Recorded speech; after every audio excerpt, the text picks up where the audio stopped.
recordings. Okay, Bismillahirrahmanirrahim. Assalamu alaikum everyone.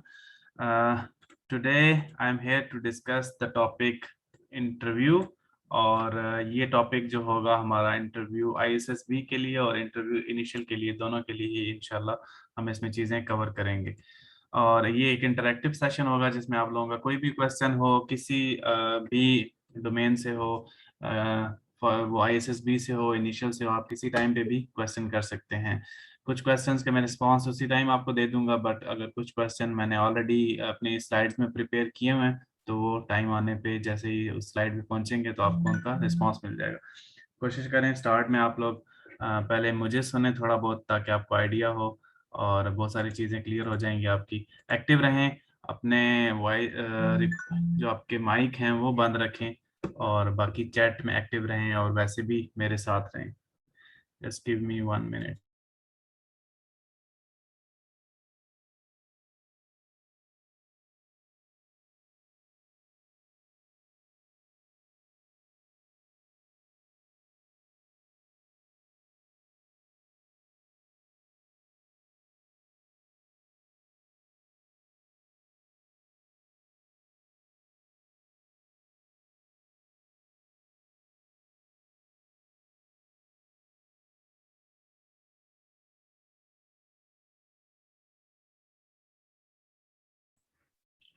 Okay, so let's start this session.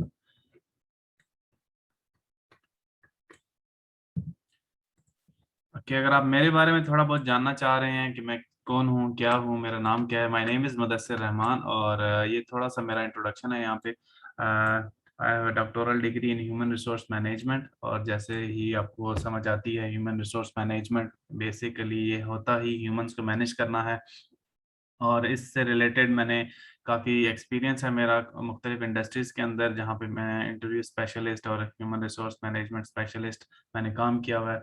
बहुत सारे लोगों के इंटरव्यूज़ कंडक्ट करने का एक्सपीरियंस भी है।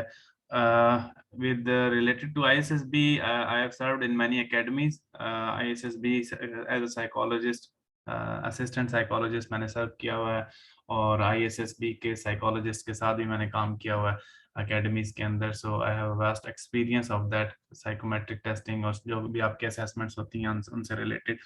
सो इंशाल्लाह होपफुली जो मेरा एक्सपीरियंस है मैं उससे जो मेरी लर्निंग है आप लोगों के साथ चीज़ें शेयर करूँगा, और आप लोग एंजॉय भी करेंगे, लर्न करेंगे और इम्प्रूव भी करेंगे। बहुत सारे मेरे स्टूडेंट्स हैं ऑलरेडी सर्व कर रहे हैं पाकिस्तान आर्मी, नेवी, एयरफोर्स को, and that is proud for me as well as proud for country as well.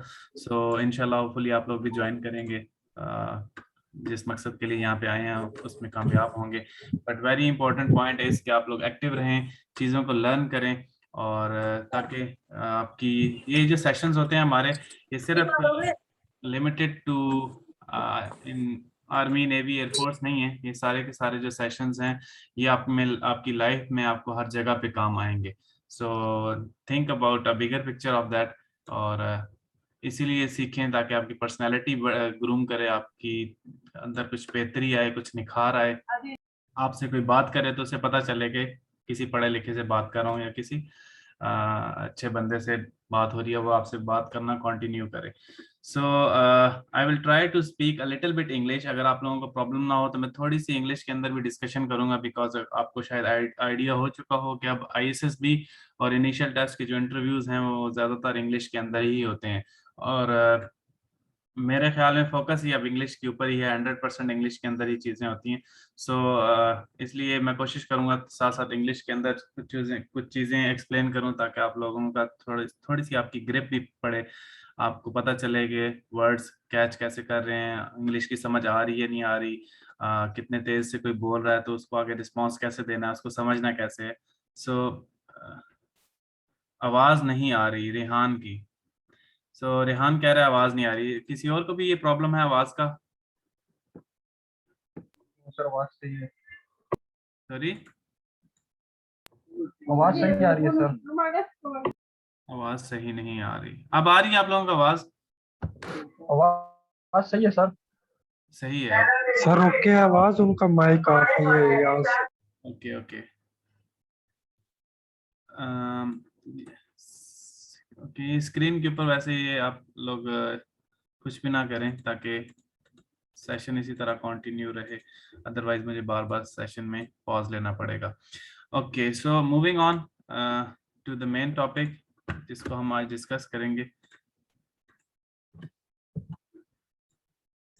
ये कुछ टिप्स एंड टेक्निक्स हैं जो मैंने यहाँ पे शेयर की हैं। These are general tips and techniques, आपको गूगल पे ये सारी अवेलेबल होंगी, but the thing is the only difference is कि जैसे मैं एक्सप्लेन करूंगा।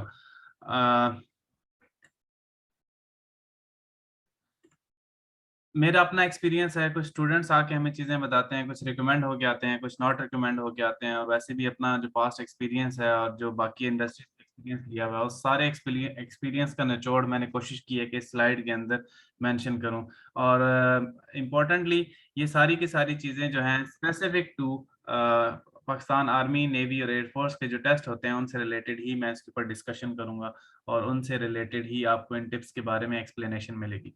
आप लोगों को ये सारी टिप्स नजर आ रही होंगी, और आप लोगों ने शायद बहुत सारी इसमें टिप्स ऐसी होंगी जो पहले आपने देखी हो, but the way I explain to you, I think you will learn a lot if you give me some time to explain on that. First of all, I write the word that is preparation. आप लोगों को slide भी नजर आ रही है, right?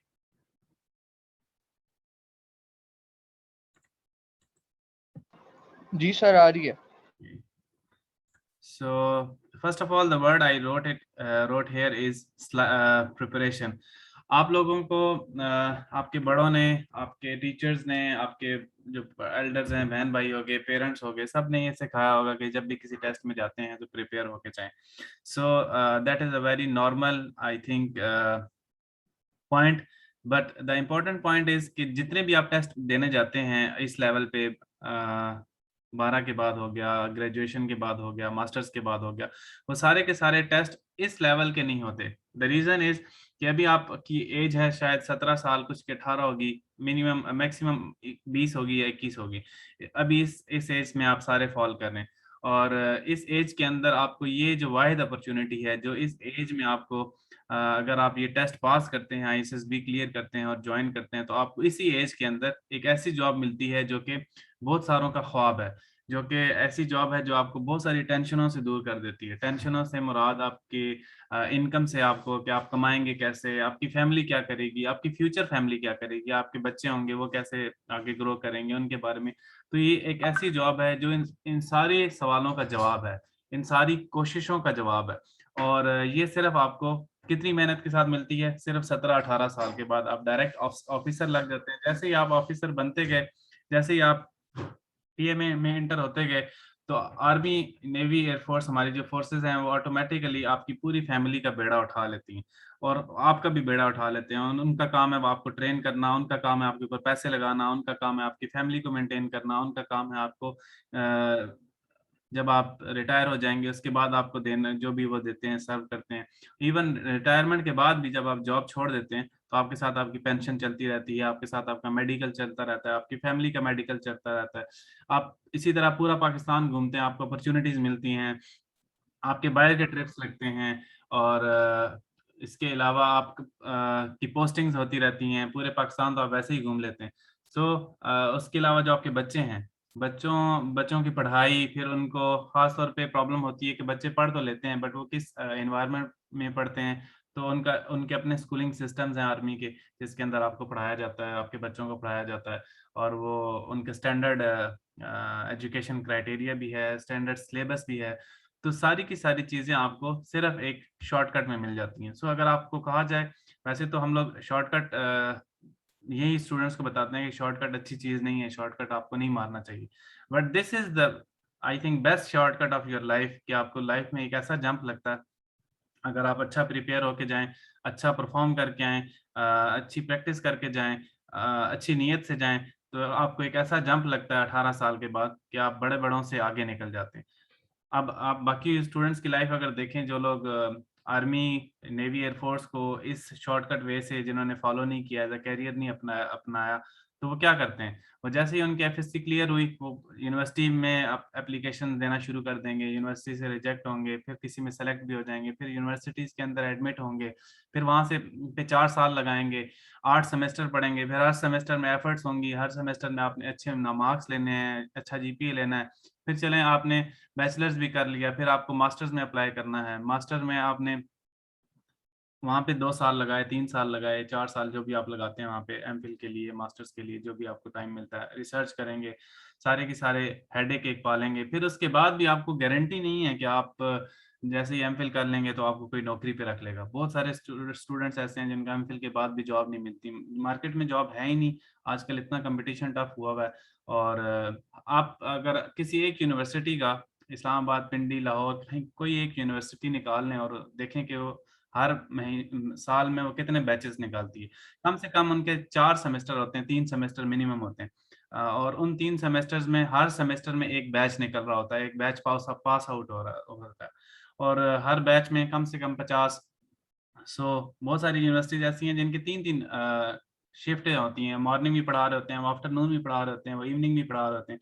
मैं सिर्फ एक यूनिवर्सिटी की बात कर रहा हूँ, और ये सारे के सारे किधर जा रहे हैं लोग, ये सारे के सारे मार्केट के अंदर आ रहे हैं और जॉब्स की तलाश में हैं। और फिर मिलती किसका जॉब, जो कोई बहुत ही जिसने अच्छा जीपीए लिया हो या जिसका एक्सपीरियंस बहुत अच्छा हो, उसको शायद जॉब मिल जाती है। और वो जॉब भी कैसी मिलती है, आपको दोबारा से जीरो से स्टार्ट होना पड़ता है, ये नहीं कि आपको डायरेक्ट ऑफिसर की जॉब मिल जाएगी, आपको स्टार्ट में एंट्री लेवल की जॉब मिलेगी, और वहां से आप ग्रो करेंगे, थोड़ी सी प्रमोशंस होंगी 2-2 3-3 साल के बाद, फिर और मेहनत करेंगे, फिर और मेहनत करेंगे। फिर कई स्टूडेंट्स तो कई कैंडिडेट्स होते हैं वो दरमियान में जॉब स्विच भी कर जाते हैं, उनको पसंद नहीं आती, बड़े मसले मसाइल होते हैं। ये एक पूरे का पूरा साइकिल है आपकी लाइफ का, अगर आपने यहाँ से ये शॉर्टकट अचीव ना किया। और that is why I always say कि ये जो प्रिपरेशन का वर्ड मैंने यहाँ पे लिखा है, ये प्रिपरेशन का वर्ड वो नहीं है जो नॉर्मली आप लोगों को गूगल के ऊपर मिलता है। This preparation is way different from other jobs, और इस पे आपने पूरा अपना गौर करना है इस वर्ड के ऊपर, कि इसकी प्रिपरेशन इतनी ही इम्पोर्टेंट है जितनी आपको अपने लाइफ के साथ, अपने फ्यूचर के साथ मोहब्बत है। अगर आप अपने फ्यूचर में को शॉर्टकट वे से और एक अच्छे वे से, एक सिक्योर वे से लेके जाना चाह रहे हैं, देन इस पे इतना ही टाइम लगाएं जितनी इसकी रिक्वायरमेंट है। देखें, आप फॉर एग्जांपल आप मैट्रिक आपने पास करनी है या एफएससी आपने पास करनी है, तो क्या होता है, पूरा साल मेहनत करते हैं, और पूरे साल के बाद आपको एग्जाम्स होते हैं और आप मैट्रिक पास कर जाते हैं। पूरे साल के बाद आपको एक डिग्री मिलती है और आप पास करके एफएससी में चले जाते हैं, अगली अगले ग्रेड पे चले जाते हैं, 9th से 10th पे चले जाएंगे, 10th से फर्स्ट ईयर में चले जाएंगे। So this is the way, this is the point, कि यहाँ पे अगर आप मेहनत करेंगे और पास और रिकमेंड हो जाएंगे, तो ये सारे के सारे जो स्टेजेस थी लाइफ की, जिसमें आपने मैट्रिक से एफएससी में जाना था, एफएससी से बैचलर्स में जाना था, बैचलर से मास्टर्स में, मास्टर से फिर अगर कोई एमफिल वगैरह करना चाहे वो, फिर अगर कोई डॉक्टोरल डिग्री करना चाहे, या फिर आप जॉब के लिए जाना चाहें तो फिर दोबारा से एंट्री लेवल की जॉब, फिर ऑफिसर लेवल की, फिर एग्जेक्टिव लेवल की, फिर आपको मैनेजर लेवल की, फिर पहले असिस्टेंट मैनेजर, फिर मैनेजर, फिर कहीं जाके आपका थोड़ा बहुत लेवल बनता है। तो इस सारे पूरे पीरियड को, इस पूरे साइकिल को, इस पूरे अम, अ, घम चक्कर को, इस पूरे चक्कर को आप अगर रिप्लेस करना चाहें, तो दैट इज व्हाई आई से कि आपको इस पे इतनी प्रिपरेशन करनी चाहिए जितनी आपने मैट्रिक पास करने में कम से कम दी है। अगर आपको मैट्रिक पास करते हुए साल लगा है, तो कम से कम आपको आईएसएसबी में जाने के लिए, आईएसएसबी रिकमेंड होने के लिए आपको पूरा कम से कम साल 6 महीने आपको मेहनत करनी पड़ेगी। That is very important point. Student समझते हैं कि हम लोग 1 महीना पढ़ेंगे तो शायद हम रिकमेंड हो जाएंगे, पास हो जाएंगे, हो जाते हैं, कई केसेस में हो जाते हैं, बट अगर आप वाकई इसको सीरियस लेना चाहते हैं, वाकई ही कोशिश है आपकी कि आप जाएं आर्मी में, नेवी में, रिकमेंड होके आगे मुल्क के लिए सर्व करें, तो फिर इस अपॉर्चुनिटी को कम से कम वेटेज दें, इस अपॉर्चुनिटी को कम से कम एनालाइज करें, असेस करें कि ये अपॉर्चुनिटी है कितनी बड़ी। अगर तो ये अपॉर्चुनिटी वाकई ही बड़ी है, आपको लगता है कि ये वाकई ही बहुत बड़ी अपॉर्चुनिटी है, फिर इसको उतना ही टाइम दें जितना ये टाइम डिजर्व करता है। और अगर आप कम टाइम देते हैं, तो दैट मीन्स कि आपने नाइंसाफी की है खुद के साथ, और बाद में अगर आपके रिजल्ट्स इधर उधर होते हैं, तो फिर आप सिवाय अपने आप के किसी और के ऊपर ये पूरा बर्डन ना डालें, इट इज योर मिस्टेक।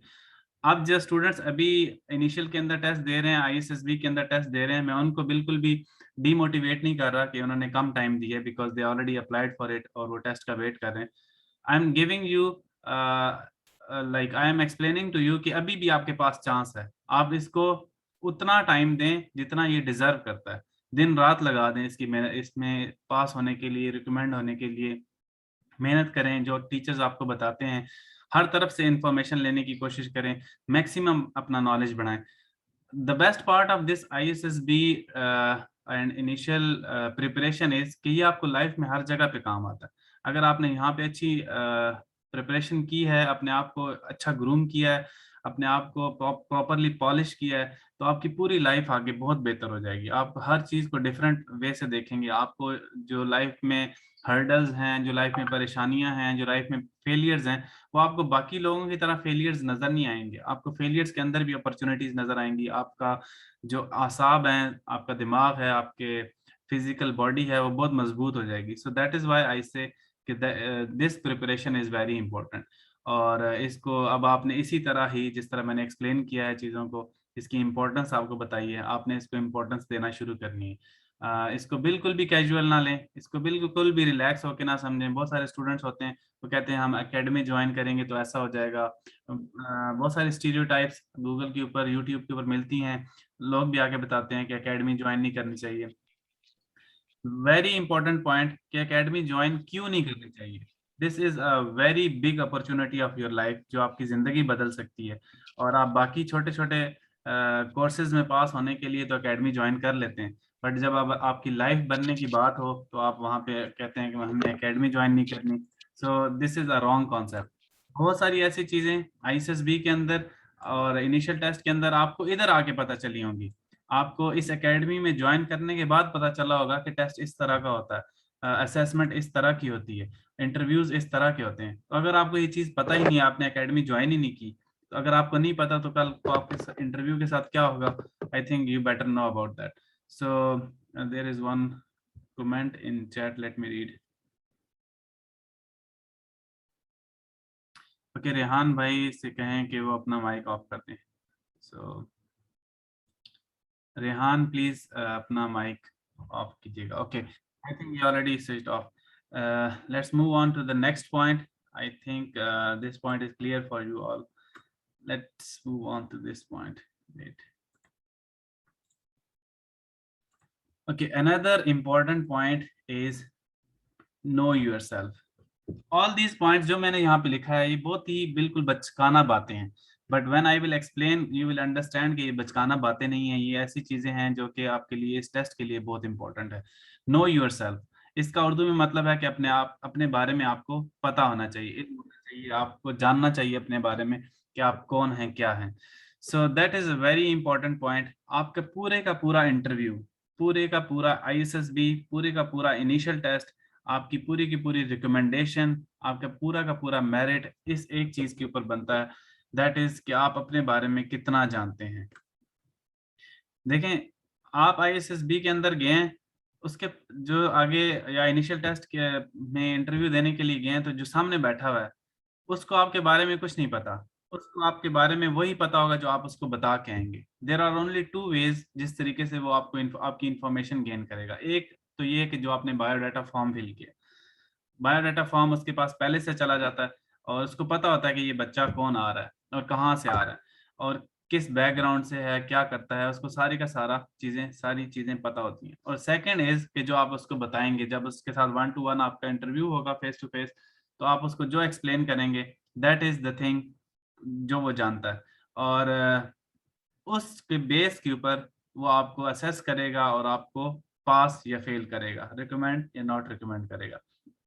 अब ये लगता तो बहुत आसान है कि नो योर सेल्फ, मैं अपने बारे में जानता हूँ, नजर तो बहुत कुछ आता है कि यार मुझे सब पता है अपने बारे में, मुझे अपना नाम पता है, मुझे अपने अब्बू का नाम पता है, मुझे मैं जहाँ रहता हूँ वहाँ का पता है, मुझे अपने मार्क्स का पता है, मुझे अपने इंटरेस्ट का पता है, अपनी हॉबीज का पता है।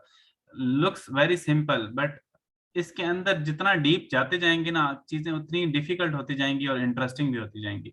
और अगर आपको इतना डीप नॉलेज है, then I will assure you, मैं गारंटी देता हूँ कि आप पास हो जाएंगे।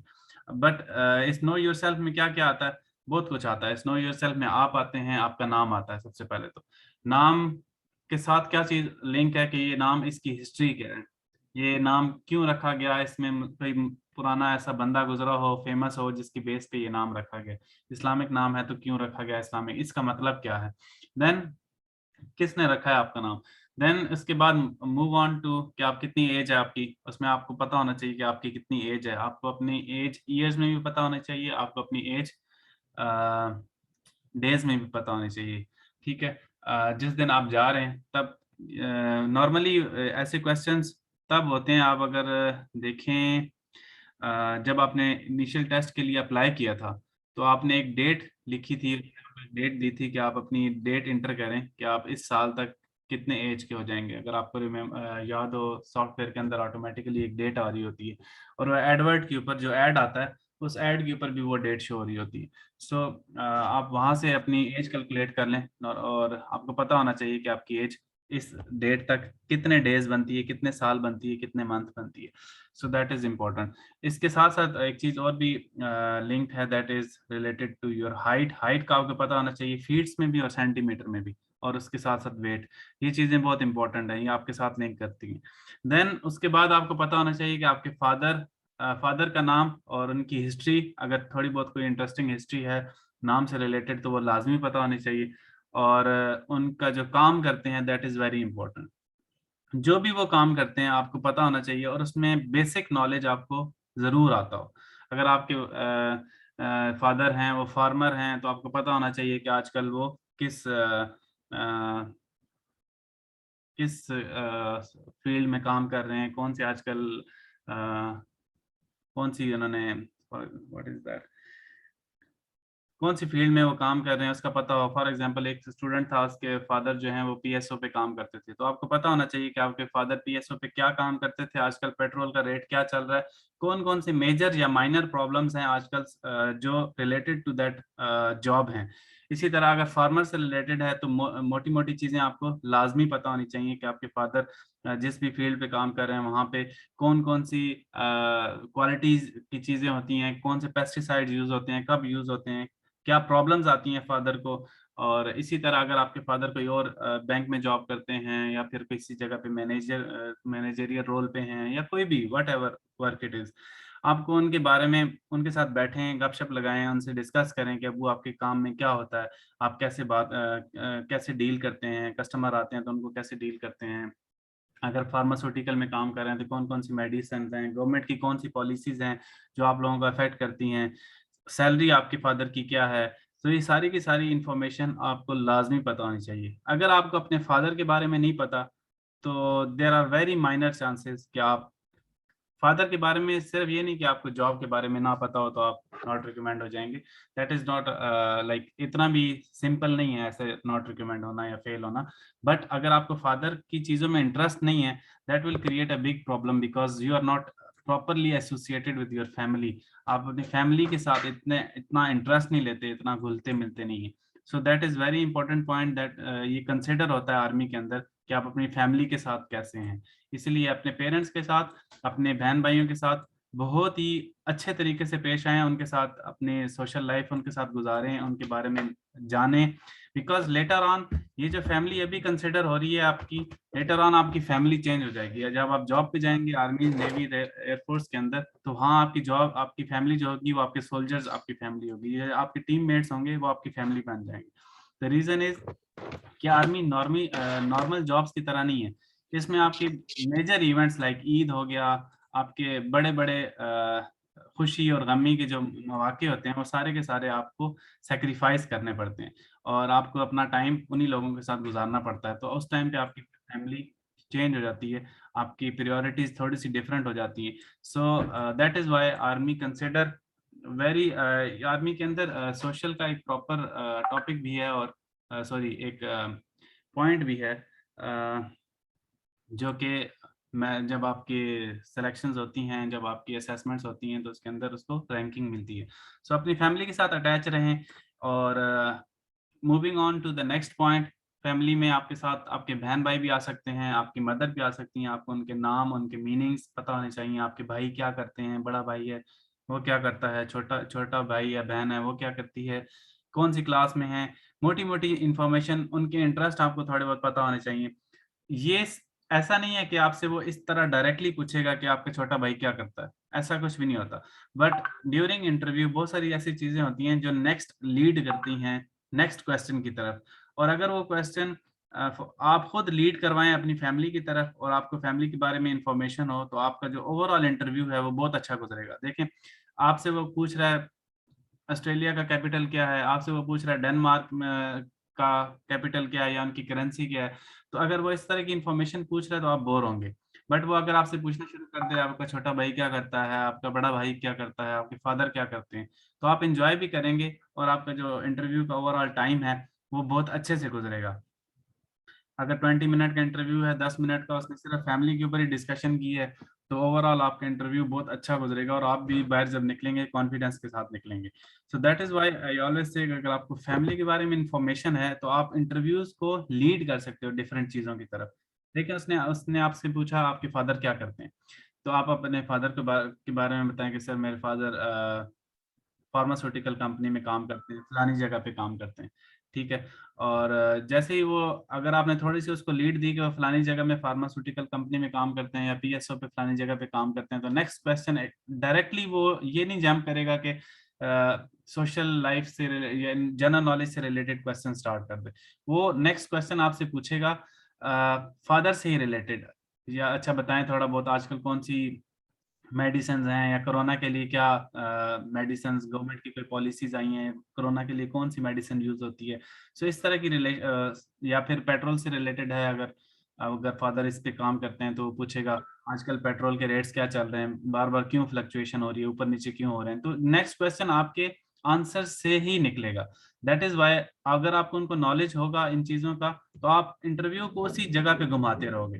The best point of initial test and ISSB test interview is कि इंटरव्यू आप पे डिपेंड करता है। उन्होंने जो क्वेश्चंस रखे होंगे वो तो रखे होंगे, but there are lot of leads जो आप उसको प्रोवाइड करके पूरे का पूरा इंटरव्यू अपनी मर्जी से घुमा सकते हो। और वो इसको एंजॉय करते हैं, उनको जब कोई नई इन्फॉर्मेशन मिलती है तो वो उसको मजीद कुरेदने की कोशिश करते हैं, बिकॉज उन्होंने आपका कॉन्फिडेंस चेक करना है, उन्होंने आपका नॉलेज चेक करना है, उन्होंने देखना है कि ये जो पर्सनैलिटी है, जिस तरह बात करता है, जिस तरह एक्सप्लेन करता है, क्या ये चीजें आर्मी के लिए फिट हैं। तो जितना अच्छा आप एक्सप्लेन कर पाएंगे, जितना आप कॉन्फिडेंट, जितना अच्छा एक्सप्लेन कर पाएंगे, नॉलेज होगा, तो आप ऑटोमेटिकली कॉन्फिडेंस लेंगे और ऑटोमेटिकली आप उसका इंटरेस्ट और उसका कॉन्फिडेंस गेन करेंगे। So that is why you need to know about yourself. और इसमें मोस्ट इम्पॉर्टेंटली कि कहाँ से आ रहे हैं, आप किस एरिया से हैं, किस जगह पे रहते हैं। फॉर एग्जाम्पल आप किसी विलेज में रहते हैं तो आपको पता होना चाहिए कि किस तहसील के अंदर रहते हैं, किस डिस्ट्रिक्ट के अंदर रहते हैं। फिर इम्पोर्टेंट पॉइंट है कि इन डिस्ट्रिक्ट्स या you have been signed out. आप लोगों को मेरी आवाज आ रही है? हेलो। यस सर, आ रही है। ओके, बिकॉज देयर इज, मुझे लिखा आ रहा था you are been yes sound. Sir, आ रही है। ओके। सो आवाज आ रही है। ओके ओके फाइन फाइन, मुझे आवाज आ गई आप लोगों की भी। सर जिस एरिया से आप लोग आ रहे हैं तो पता होना चाहिए कि ये क्यों फेमस है, इसमें कोई हिस्ट्री से रिलेटेड कोई ऐसा वाकया पेश आया हो या फिर किसी वजह से फेमस हो। फॉर एग्जांपल मेरा एरिया है तो मिट्टी के बर्तनों से की वजह से फेमस है, तो आपको पता होना चाहिए आपका एरिया किस वजह से फेमस है, कौन कौन सी बड़ी पर्सनालिटीज गुजरी हैं, अगर कोई स्पोर्ट्स पर्सन गुजरा है या कोई आर्मी से रिलेटेड कोई शहीद गुजरा है या फिर कोई और ऐसा बंदा गुजरा है जिसने किसी भी पाकिस्तान में किसी फील्ड के अंदर किसी एरिया के अंदर ने अपना कारनामा सर अंजाम दिया हो। So these are the things if you know about that, तो आप किसी भी जिंदगी के इंटरव्यू में नाकाम नहीं होंगे अगर आप उसको एंगेज कर लेते हैं अपनी बातों में जो आपको को नॉलेज है। देखें, अगर मैं आपसे सवाल करता हूँ कि यार आप कहाँ से हो, तो आप मुझे कहते हो मैं गुजरांवाला से हूँ, तो सिर्फ अगर आप मुझे कहते हैं गुजरांवाला से हूँ और साथ मुझे थोड़ा बहुत एक्सप्लेन करते हैं यार गुजरांवाला फेमस है, फॉर एग्जांपल मुझे आइडिया नहीं है but you can say that famous है कि वहाँ पे लोग खाने पीने की वजह से फेमस है, या फिर आप कह लें कि पहलवानों की वजह से फेमस है। सो ये चीजें जब आप ऐड करेंगे तो अगले बंदे का इंटरेस्ट डेवलप होगा, वो आपसे मजीद बात करने की कोशिश करेगा, वो कहेगा यार अच्छा गुजरांवाला के बारे में थोड़ा और बताओ। तो आप उनको बताओगे यार ये खाने यहाँ पे फेमस हैं, इस तरह की पर्सनालिटीज यहाँ पे फेमस हैं, या यहाँ पे फैक्ट्रीज होती हैं, लोग काम करते हैं, लोगों के छोटे छोटे अपने बिजनेसेस हैं, या लेदर का काम होता है, something like that. So these are the information that will add value to your discussion. और अगर आपको नॉलेज है तो फिर of course you will not lose, आप हारेंगे नहीं, कम से कम वहां से जीत के आएंगे, अच्छा इंप्रेशन छोड़ के आएंगे। और अगर आपने अपनी डिस्कशन इसी तरह रखी जिस तरह आपको जिन चीज़ों में आपको नॉलेज है, तो of course there is no way कि वो आपको ऐसे क्वेश्चन करे जो आपके लिए डिफिकल्ट हो, या आपको कहे कि आप मुझे कौमी तराना पूरा सुनाएं, या फिर आपको कहे कि मुझे सदर बताएं, अमेरिका का सदर कौन है। इन चीज़ों पे वो डिस्कशन नहीं करेगा। अगर वो डिस्कशन करता भी है इन चीज़ों पे, सो फर्स्ट ऑफ ऑल अगर तो वो इस वजह से डिस्कशन करता है कि आप बिल्कुल ही गुन्ने होके बैठे हुए हैं, आप बात नहीं कर रहे, एक्सप्लेन नहीं कर रहे चीज़ों को, तो ऑफ कोर्स वो इन क्वेश्चंस की तरफ आएगा। That is a negative point already for you. But in a short way अगर मैं आपको बताऊं, तो आप सिर्फ इस वजह से रिजेक्ट नहीं होते कि आपको अमेरिका के सदर का नहीं पता, या फिर आपको अफगानिस्तान की करेंसी का नहीं पता, या फिर आपको ब्राज़ील की करेंसी का नहीं पता, या फिर आपको ब्राज़ील की टीम का कैप्टन का नहीं पता। सो इस वजह से आप नॉट रिकमेंड या फेल नहीं होते। फेल आप होते हैं जब आपको आपके बारे में ही ना पता हो। सो that is very important point. मैं इसके ऊपर अगेन हाईलाइट करता हूँ कि ये अगर आपको नहीं आता ना, then definitely you will fail. आपको अगर अपने बारे में नहीं पता, और अपने बारे में जानने के लिए मैंने आपको मोटी मोटी चीज़ें गिनवा दी हैं कि उसमें आप आते हैं, आपकी फैमिली आती है, आप कहाँ से आए हैं वो आता है, आपके दोस्त आते हैं, आपके इर्द गिर्द का एरिया आता है, ये सारी की सारी चीज़ें। Okay, let me share an example with you कि इसके अंदर क्या क्या आता है। यहाँ से आपको शायद आइडिया हो जाए। Wait, give me 1 minute. मैंने एक फॉर्म यहाँ पे आगे डाउनलोड करके रखा हुआ है। दिस इज द फॉर्म जो आपने इनिशियल टेस्ट के बाद जमा करवाया। अगर आप लोगों को आइडिया हो, इनिशियल टेस्ट से पहले आई थिंक इंटरव्यू में आप लोगों ने शायद जमा करवाया हो। सो ये फॉर्म अगर आप गौर से पढ़ें, इसको दोबारा जाके पढ़िएगा, इसमें बहुत सारी चीज़ें ऐसी हैं जो आपको बताती हैं कि आप क्या हो। तो इस बारे में आपको फॉर्म को दोबारा देख लीजिएगा, अगर आपको चाहिए होगा तो मैं ग्रुप में भी इसको शेयर कर लूँगा। बट इसमें देखें क्या क्या मोटी मोटी चीज़ें हैं। आपका नेम आ गया, उसके बाद ये सारी चीज़ें आपसे रेलिवेंट नहीं है। देन डेट ऑफ बर्थ आ गई, एज, प्लेस ऑफ बर्थ, कहाँ पैदा हुए, तो आपको पता होना चाहिए। एज अगर आपने लिखी है तो आपको अल्टरनेटिव भी पता होना चाहिए कि आपकी एज जो है ये मंथ्स में कितनी बनती है, डेज में कितनी बनती है। देन आपको प्लेस ऑफ बर्थ पता होनी चाहिए, जहाँ पैदा हुए। फिर उसके बारे में मोटी मोटी इन्फॉर्मेशन पता होनी चाहिए कि वहाँ पे जो है ये एरिया किस वजह से फेमस है, या फिर यहाँ पे ये नाम क्यों रखा गया है इस एरिया का, अगर उसकी कोई हिस्ट्री है तो आपको पता होनी चाहिए। देन हाइट आगे ऑलरेडी मेंशन है, वेट मेंशन है, इसको इसके बारे में पता होना चाहिए। Then religion, that is okay, that is not. Permanent address और प्रेजेंट एड्रेस, अगर तो ये दोनों डिफरेंट हैं तो आपको दोनों एरियाज के बारे में पता होना चाहिए। सो दैट इज एन इम्पोर्टेंट। अगर आप 12वें नंबर पे देखें तो यहाँ पे एक चीज मेंशन है, that is favourite subject. Very important point. अगर आपने जो भी सब्जेक्ट लिखा है फेवरेट, अगर आपने मैथ लिखा है तो देन वेट फॉर इट कि अगले सारे क्वेश्चन आपके मैथ के ऊपर आएंगे, और वो आपसे मैथ में काफी क्वेश्चन करेगा। सो ये चीज आप जब मेंशन करेंगे, ये सारी की सारी आपके इंटरव्यू का पार्ट बनती जाएगी। तो बहुत ही गौर फिक्र के साथ ये सारी की सारी चीजें आपने फिल करनी है। आपको फिर इसलिए जब आप लिखेंगे फेवरेट सब्जेक्ट, फिर आपको फेवरेट सब्जेक्ट के बारे में जो बेसिक क्वेश्चंस हैं, बेसिक फार्मूलाज हैं, वो आपको पता होने चाहिए, बिकॉज इस पे वो आपको शर्मिंदा भी करेगा। आपसे कुछ ऐसे टफ क्वेश्चन पूछेगा जो आपको नहीं आते होंगे, फिर आपकी बेइज्जती भी करेगा। सो ये बेइज्जती नॉर्मल होती है, इट इज़ नॉट रिलेटेड कि आपने मुंह बना लेना है वहाँ पे। ये बेइज्जती इसलिए होती है कि आपकी फीलिंग्स को जज किया जाए, कि आप जब आपकी बेइज्जती की जाती है तो आप कैसे रिस्पॉन्स देते हैं, आप उसके बाद आंसर्स कैसे करते हैं। बिकॉज कुछ लोगों की पर्सनैलिटी होती है, जब उनको आप थोड़ा सा गुस्सा करो, या फिर उनकी इंसल्ट करो, या फिर उनको खुश करो, तो वो फिर आप ही से बाहर हो जाते हैं, उनका दिमाग काम करना छोड़ देता है। So that is why they जज your personality in this way. तो इसके बाद ये सारी की सारी चीज़ें हो गई। देन एजुकेशन क्वालिफिकेशन आपको सब पता होनी चाहिए, कहाँ से मैंने की है, कितने मार्क्स थे और क्या परसेंटेज थी। That is important for all your degrees up to that, जो भी यहाँ पे मेंशन है। सो दीज आर ये मोटी मोटी चीज़ें हैं, ये आप दोबारा देख लीजिएगा, मैं इसके ऊपर ज़्यादा टाइम नहीं लगाता। Coming back to interview point, so know your self. अब आपको थोड़ा बहुत शायद आइडिया हो कि मैंने ये नो योरसेल्फ के बारे में जो बताया, इस बारे में जो आप लिख के आएंगे फॉर्म के अंदर, आपको उसके बारे में 100% नॉलेज होना चाहिए। 100 अगर मैं कहूँ तो ये भी शायद कम है, आपको 105% होना चाहिए। Why I add 5 more%, because जो सामने बंदा बैठा हुआ है कम से कम उससे ज्यादा आपको अपने एरिया का नॉलेज होना चाहिए। आपने उसको कोई ऐसी इंफॉर्मेशन देनी है जो उसने पहले नहीं पढ़ी हुई थी या पहले नहीं सुनी हुई थी। अगर आप ऐसी इंफॉर्मेशन देंगे, देखिए हम लोग मैं इंटरव्यूज करता हूँ तो कभी कभी 10 20 25 30 35 40 लोगों के इंटरव्यू होते हैं, 50 के भी होते हैं। सो जब 50 लोग इंटरव्यू आप कर रहे हो ना, तो आपको भूल जाता है कि जो दूसरे नंबर पे आया था उसकी कौन सी अच्छी बात थी, वो बाकियों से कैसे डिफरेंट था। क्योंकि अगर 40-50 इंटरव्यूज आप कंडक्ट कर रहे हो और सेम टाइप के क्वेश्चंस आप कर रहे हो, तो आपको एट द एंड याद नहीं रहता कि यार कौन से बंदे की क्या पॉजिटिव था, क्या नेगेटिव नेगेटिव था। बट सिर्फ वही लोग याद रह जाते हैं जो कोई नई इंफॉर्मेशन दे के आते हैं, जो कोई एक नई बात बता के जाते हैं जो हमें पहले नहीं पता होती। तो वो बंदा हमें नहीं भूलता और हमें याद रहता है कि यार फलाने ने तो ये बताया था कि इस एरिया में ये होता है। फिर फॉर एग्जांपल आपको कोई ऐसी इंफॉर्मेशन बता देता है कि मेरे एरिया में सर ऐसी चीज़ें हैं, तो आपका जाने का शौक पैदा होता है।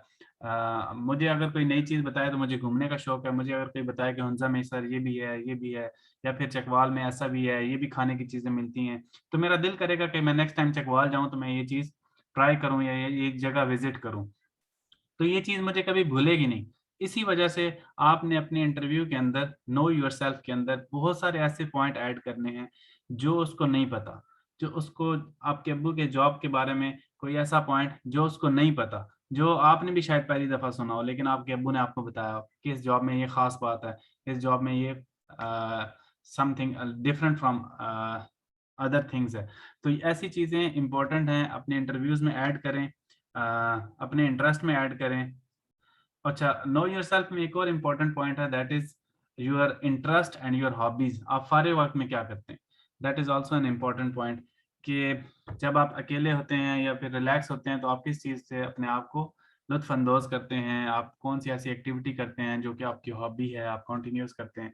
फिर आपको उस हॉबी के बारे में पता होना चाहिए, उसके बारे में इतना डीप नॉलेज लेके जाएं कि आपके सामने कोई खड़ा ना हो सके, आपके सामने कोई बात ना कर सके उस चीज़ के बारे में। इंफॉर्मेशन रेडिली अवेलेबल है, गूगल पे थोड़ा सा टाइप करेंगे उस चीज़ के बारे में, आपको 1000 पॉइंट्स ऐसे मिल जाएंगे जो कि आपका नॉलेज भी बढ़ाएंगे और जिससे आप बात करेंगे उसको भी लुत्फानंदोज करेंगे। सो दैट इज़ इम्पोर्टेंट कि आपको अपने हॉबीज़ के बारे में, हॉबी वही होती है जिससे आप एंटरटेन होते हैं। और एंटरटेन तभी आप होते हैं जब आपको वो चीज़ समझ आ रही हो, जब आपको उस चीज़ में कुछ ख़ास नज़र आ रहा हो, तो वो ख़ास आपने आगे ज़रूर ट्रांसफ़र करके आना है। और हॉबी भी ये ऐसा नहीं है कि जिसको देखो वो दूसरों की हॉबीज़ कॉपी कर रहा होता है। कोई कह रहा होता है मैं टिकट कलेक्टर हूँ, कोई कह रहा होता है मैं प्लांटेशन करता हूँ। हॉबी खुद से पूछें कि आप फारिग वक़्त में क्या करते हैं, और जिसको आप फारिग वक़्त में करते हुए एन्जॉय भी करते हैं। आप वही हॉबी लिखें ताकि आपको उसके बारे में नॉलेज हो। Then another important point about know yourself is your sports. Very important point. अगर आप कहते हैं कि मैं स्पोर्ट्स नहीं करता, definitely they will not recommend you. Definitely they will have a lot of questions in their mind कि इसको आगे सेलेक्ट भेजा जाए या ना भेजा जाए। अगर आप फिजिकल एक्टिविटी नहीं करते, आर्मी नेवी एयरफोर्स को आप लोग नहीं चाहिए। इसलिए अगर आप अभी भी लेजी हैं तो अब से स्टार्ट करें, प्रैक्टिस करें, रनिंग करें और फिजिकल एक्टिविटीज ऐड करें। छोटी छोटी गेम्स अपनी लाइफ में ऐड करें या मेजर गेम्स भी ऐड कर सकते हैं, it is up to you. But इसमें हरगिज ऐसा नहीं है कि आप बेशक सारा टाइम स्पोर्ट्स को देते हैं, साथ पढ़ते भी हैं, सारा टाइम स्पोर्ट्स को भी देते हैं, मैक्सिमम टाइम मीन्स अगर आप स्टडी का टाइम भी स्पोर्ट्स को दे रहे हैं, that is also not a negative point. अगर आपके मार्क्स ऑन एवरेज आ रहे हैं और साथ आपने मेंशन किया हुआ है कि मैं खेल में अच्छा हूँ, और सिर्फ मेंशन नहीं किया हुआ खेल में अच्छा, आपका नज़र आता हो कि वाकई आप खेल में स्पोर्ट्स में अच्छे हैं, आपने कोई अचीवमेंट ली हो, आपने किसी टूर्नामेंट में कॉलेज को या किसी लेवल पे आप खेले हो, then it is okay, that is not a negative point. But अगर आप सिर्फ जीरो लिख के आते हैं कि मैं स्पोर्ट्स में इंटरेस्टेड नहीं हूँ, या फिर मैं इंट्रिंसिक टाइप की पर्सनालिटी है जो आपस में अकेला बैठता है, बस खुद ही एंजॉय करता है या मोबाइल पे सारा दिन लगा रहता है, so that personality they don't like, और ये नजर आ जाती है। आप बेशक छुपाते रहें, उनको पता चल जाता है कि ये बंदा इतना सोशली एक्टिव नहीं है। So sports is a very important activity to get recommended in ISSB. और स्पोर्ट्स अगर आप लिखेंगे, फिर जो भी लिखेंगे, आपने क्रिकेट लिखा है, आपने फुटबॉल लिखा है, तो आपको उसके बारे में पता होना चाहिए। आपने जो भी स्पोर्ट्स लिखी हैं उसके रीसेंट इवेंट्स कौन से हुए, उनके major events throughout history कौन से हुए। फिर आपको ये पता होना चाहिए कि अगर आप क्रिकेट खेलते हैं और उसमें बॉलर हैं तो कौन से बॉलर को आप फॉलो करते हैं, फिर उस बॉलर के बारे में हिस्ट्री क्या है, उसका रिकॉर्ड क्या है, और मेजर आजकल कौन सा बॉलर है जो वर्ल्ड में टॉप पे जा रहा है, और वो क्यों टॉप पे जा रहा है, कौन सी टीम का प्लेयर है, something like that, like related to any activity that is related to yourself. आपको उसके बारे में डीप नॉलेज होना चाहिए, उस चीज के अंदर घुस जाएं और उसके बारे में जितनी इंफॉर्मेशन आप ले सकते हैं वो लें। सो दैट इज अनदर पॉइंट। अभी दो पॉइंट्स हमारे कवर हुए हैं। इससे रिलेटेड, इन दो पॉइंट से रिलेटेड आपका कोई भी क्वेश्चन है, आप चैट में या अपना माइक ऑन करके आप मुझसे डिस्कस कर सकते हैं। And then another important question जो स्टूडेंट्स का क्वेश्चन होता है नॉर्मली, ड्रेसिंग से रिलेटेड। सर जी अगर पूछे तो फिर ही इंफॉर्मेशन दे दें। अस्सलाम वालेकुम सर। इनिशियल टेस्ट के कितने डेज के बाद इंटरव्यू होता है? इनिशियल टेस्ट के फौरन बाद आपका फिजिकल और मेडिकल होगा, और उसी वीक के अंदर ही, नॉर्मली तो 2 दिन के बाद ही हो जाता है, बट उसी वीक के अंदर ही आप एक्सपेक्ट करें कि आपका अगर आप लड़की हैं, गर्ल्स के केस में थोड़ा और भी फास्ट है इनका प्रोसेस, तो जल्दी इंटरव्यू हो जाता है। अस्सलाम वालेकुम सर। वालेकुम सलाम जी। सर मैंने पूछना था कि ये जो इंटरव्यू लेते हैं वो एक एक बंदे का अलग ही लेते हैं कि सबका 40-50 का ग्रुप इकट्ठा होता है या कितना 20 का? इंटरव्यू सिंगल होता है, अकेले का होता है। वो आप बात कर रहे थे ना कि 40-50 या उसको याद होते हैं, वो इस तरह मैंने कंफ्यूज था। 40-50 से मुराद ये है कि वो कॉन्टिन्यूस इंटरव्यू कर रहा होता है। Okay sir. एक बैच अगर गया है, आप अपना माइक बंद कर दें, एक बैच अगर गया है 30 का 40 का, तो उस 30-40 के बैच के अंदर उस बार बार इंटरव्यू कर रहा है। पहले पहला बंदा आया, फिर दूसरा आया, फिर तीसरा आया, फिर चौथा आया। जब वो 35वां 36वां बंदा आएगा तो उसको कैसे याद रहेगा कि पहले वाला किस चीज में अच्छा था? बिकॉज जब आपका इंटरव्यू होता है ना, देखें आप मेरे पास इंटरव्यू देने के लिए आए, मुझे शायद आपने इम्प्रेस किया हो, मुझे आपकी कोई बात अच्छी लगी हो। जैसे ही दूसरा बंदा आता है ना, तो उसमें शायद मुझे वो वीक लगा हो थोड़ा सा, तो स्टैंडर्ड मेरे लिए कौन सा बन जाएगा? जो पहले वाला था, मैं कहूँगा कि यार पहले वाले ने बड़ा अच्छा इंटरव्यू दिया था, तो ये बंदा लड़का ठीक है। शायद तीसरा या चौथा लड़का ऐसा है जो बहुत ही एक्सेप्शनल हो, उससे भी बेहतर हो, तो मेरा स्टैंडर्ड और चेंज हो जाएगा। मैं कहूँगा कि यार वो पहले वाला तो मुझे इतना खास नहीं लग रहा, ये जो तीसरे चौथे नंबर पे आया है ये ज्यादा बेहतर है उससे। सो ये जो स्टैंडर्ड है, उन्होंने ऑफ कोर्स सामने नोट्स रखे होते हैं, उन्होंने पहले से नोट्स बनाए होते हैं, एक क्राइटेरिया होता है जिसके ऊपर वो टिक लगा रहे होते हैं, देख रहे होते हैं कि किस तरह स्टूडेंट्स, कौन सा स्टूडेंट किस में बेहतर है और उसके ओवरऑल मार्क्स क्या हैं। बट अगर इन जनरली अगर आप पूछें तो जैसे ही 10-12 आप से आगे जाते हैं तो हमारी इंसान की इतनी कैपेसिटी नहीं है कि वो पिछली पर्सनालिटीज को या पिछले इतने ज्यादा डाटा को, बिकॉज थाउजेंड ऑफ क्वेश्चंस आप उस टाइम तक पूछ चुके होते हैं, तो इतने ज्यादा डाटा को आप माइंड के अंदर प्रोसेस करना, फिर उसकी कैटेगरी भी बना के रखना कि कौन सा बेहतर था और किस वजह से बेहतर था, ये मुश्किल हो जाता है। That was the point only. Okay, इसके अलावा अगर आपका कोई क्वेश्चन है तो एक्सक्यूज मी सर। सॉरी इकरा। अस्सलाम वालेकुम सर। वालेकुम अस्सलाम। सर मेरा ये क्वेश्चन है कि इंटरव्यू फुल इंग्लिश में ज़रूरी होता है या फिर आप सिर्फ इंट्रोड्यूस योरसेल्फ इंग्लिश में करवाएं? Let me answer this.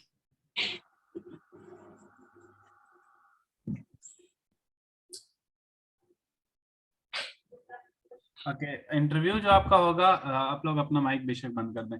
Interview आपका आजकल इंग्लिश में हो रहे हैं, जितने भी स्टूडेंट्स हैं उनके इंटरव्यूज इंग्लिश के अंदर हो रहे हैं, और ख़ास तौर पे इनिशियल में तो आजकल थोड़ी सी सख्ती हुई है, वो आपको इंग्लिश ही बुलवाने की कोशिश करते हैं। सो अपनी प्रैक्टिस अभी से स्टार्ट करें। इंग्लिश हरगिज़ ये मतलब नहीं है कि वो आपसे कोई एक्सेप्शनल किस्म की इंग्लिश मांग रहे हैं कि आप फ्लुएंट हों और बिल्कुल ठकाठक इंग्लिश के जवाब दे रहे हो। अगर आपकी थोड़ी बहुत इंग्लिश ऊपर नीचे भी है और बट आप कॉन्फिडेंट हैं, जो जवाब देना चाह रहे हैं वो प्रॉपर दे रहे हैं, तो दैट विल वर्क। वो आपसे बिल्कुल ये एक्सपेक्ट नहीं करेंगे। इंटरव्यू इंग्लिश में देने का ये मतलब नहीं है, ये मकसद भी नहीं है कि आप लोगों को इंग्लिश बुलवा के नॉट फेल किया जाए। सिर्फ इसका मकसद ये है कि उर्दू के अंदर स्टूडेंट्स बड़े कॉन्फिडेंट होते हैं, बट जब उनसे इंग्लिश में कहा जाए तो वो थोड़े से शेकी हो जाते हैं, थोड़ा सा उनका कॉन्फिडेंस लूज कर जाता है। So that is the thing, वो देखना चाह रहे हैं कि जब इसका कॉन्फिडेंस लूज करेगा, जब इससे इसकी अपनी लैंग्वेज में बात नहीं की जाएगी, इंग्लिश में बात की जाएगी, और जब थोड़ी सी इसको मुश्किल होगी, इसके माइंड को इंग्लिश प्रोसेस करते हुए मुश्किल होगी आंसर देते हुए, तब ये कैसे बिहेव करेगा। That is very important thing. तो हमने इस चीज पे फोकस करना है कि लैंग्वेज जो भी चल रही हो, आप उस टाइम पे कॉन्फिडेंट रहें, आप अपने क्वेश्चन पे ध्यान दें और रिस्पॉन्स दें अकॉर्डिंग टू द क्वेश्चन। अगर आप इंग्लिश पे जोर देंगे, ऑफ कोर्स आपके काफी सारे क्वेश्चंस होंगे जो गलत होंगे, और that is what they want to see कि इसका माइंड जो है वो आप कैसे प्रोसेस कर रहा है। नॉर्मली आपसे पूछा जाए 9 कितने होते हैं, तो आप बताएंगे 18 होते हैं, बट अगर यही क्वेश्चन इंग्लिश में पूछा जाए और थोड़ा टफ सिचुएशन दी जाए, बट हो वो ओवरऑल इजी, बट उसको घुमा फिरा के इंग्लिश में पूछा जाए, तो ऑफ कोर्स आपको उसमें बेशक इजी भी होगा, आपका माइंड उसको प्रोसेस करते हुए, जेन में चीज़ों को लाते हुए थोड़ा टाइम लेगा, और जैसे ही आपका आंसर गलत होगा, आपका उसके बाद कॉन्फिडेंस लूज कर जाएगा, और वहां पे वो आप लोगों को टारगेट करते हैं, चेक करते हैं कि आप जब ये कॉन्फिडेंस लूज कर गए, आप इसके पसीने छूटना शुरू हो गए, तो अब आगे ये पूरे इंटरव्यू में क्या करता है। सो उसके बाद वो अगर उर्दू में भी आ जाए ना, तो फिर आपसे फिर भी नहीं बोला जाएगा। द रीजन इज कि आप एक दफा अपने पसीने छुड़वा चुके हैं, अब आपको कॉन्फिडेंस गेन करते हुए प्रॉब्लम होगी। इसीलिए आपकी प्रैक्टिस करवानी है यहाँ पे कि आप लोग अपना कॉन्फिडेंस लूज ना करें, कुछ भी हो जाए आप अपने क्वेश्चंस के ऊपर ध्यान दें और आगे मूव करें। इसी की प्रैक्टिस इंशाल्लाह करवाएंगे। Any other question, let me check. Sir Excuse me, sir. just give me 1 minute. CV with all my achievements in my academic, will it be wise to give it with when I enter? I don't think so, Munala. This is वहाँ पे CVs को आपको आपसे कुछ भी आपके साथ लेके जाने नहीं होता, आपने डायरेक्टली खुद जाना होता है। But if you have a document with you, because I think you are applying for bachelors, right, after bachelors, right, for आप ग्रेजुएशन के बाद अप्लाई कर रही हैं, you can take all your documents with you अगर आप लेके जाना चाहें। बट अगर वो अलाउ करेंगे आप अपने पास रख लीजिएगा, बट अगर वो अलाउ करते हैं तो लेके चली जाएं, अदरवाइज वो आपको शायद बाहर ही इंस्ट्रक्शंस दे देंगे।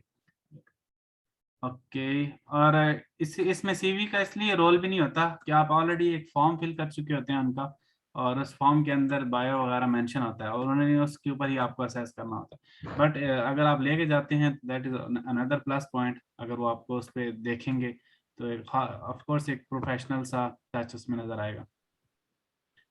I am paying. Sir, I have a question. जी बोले, पूछें।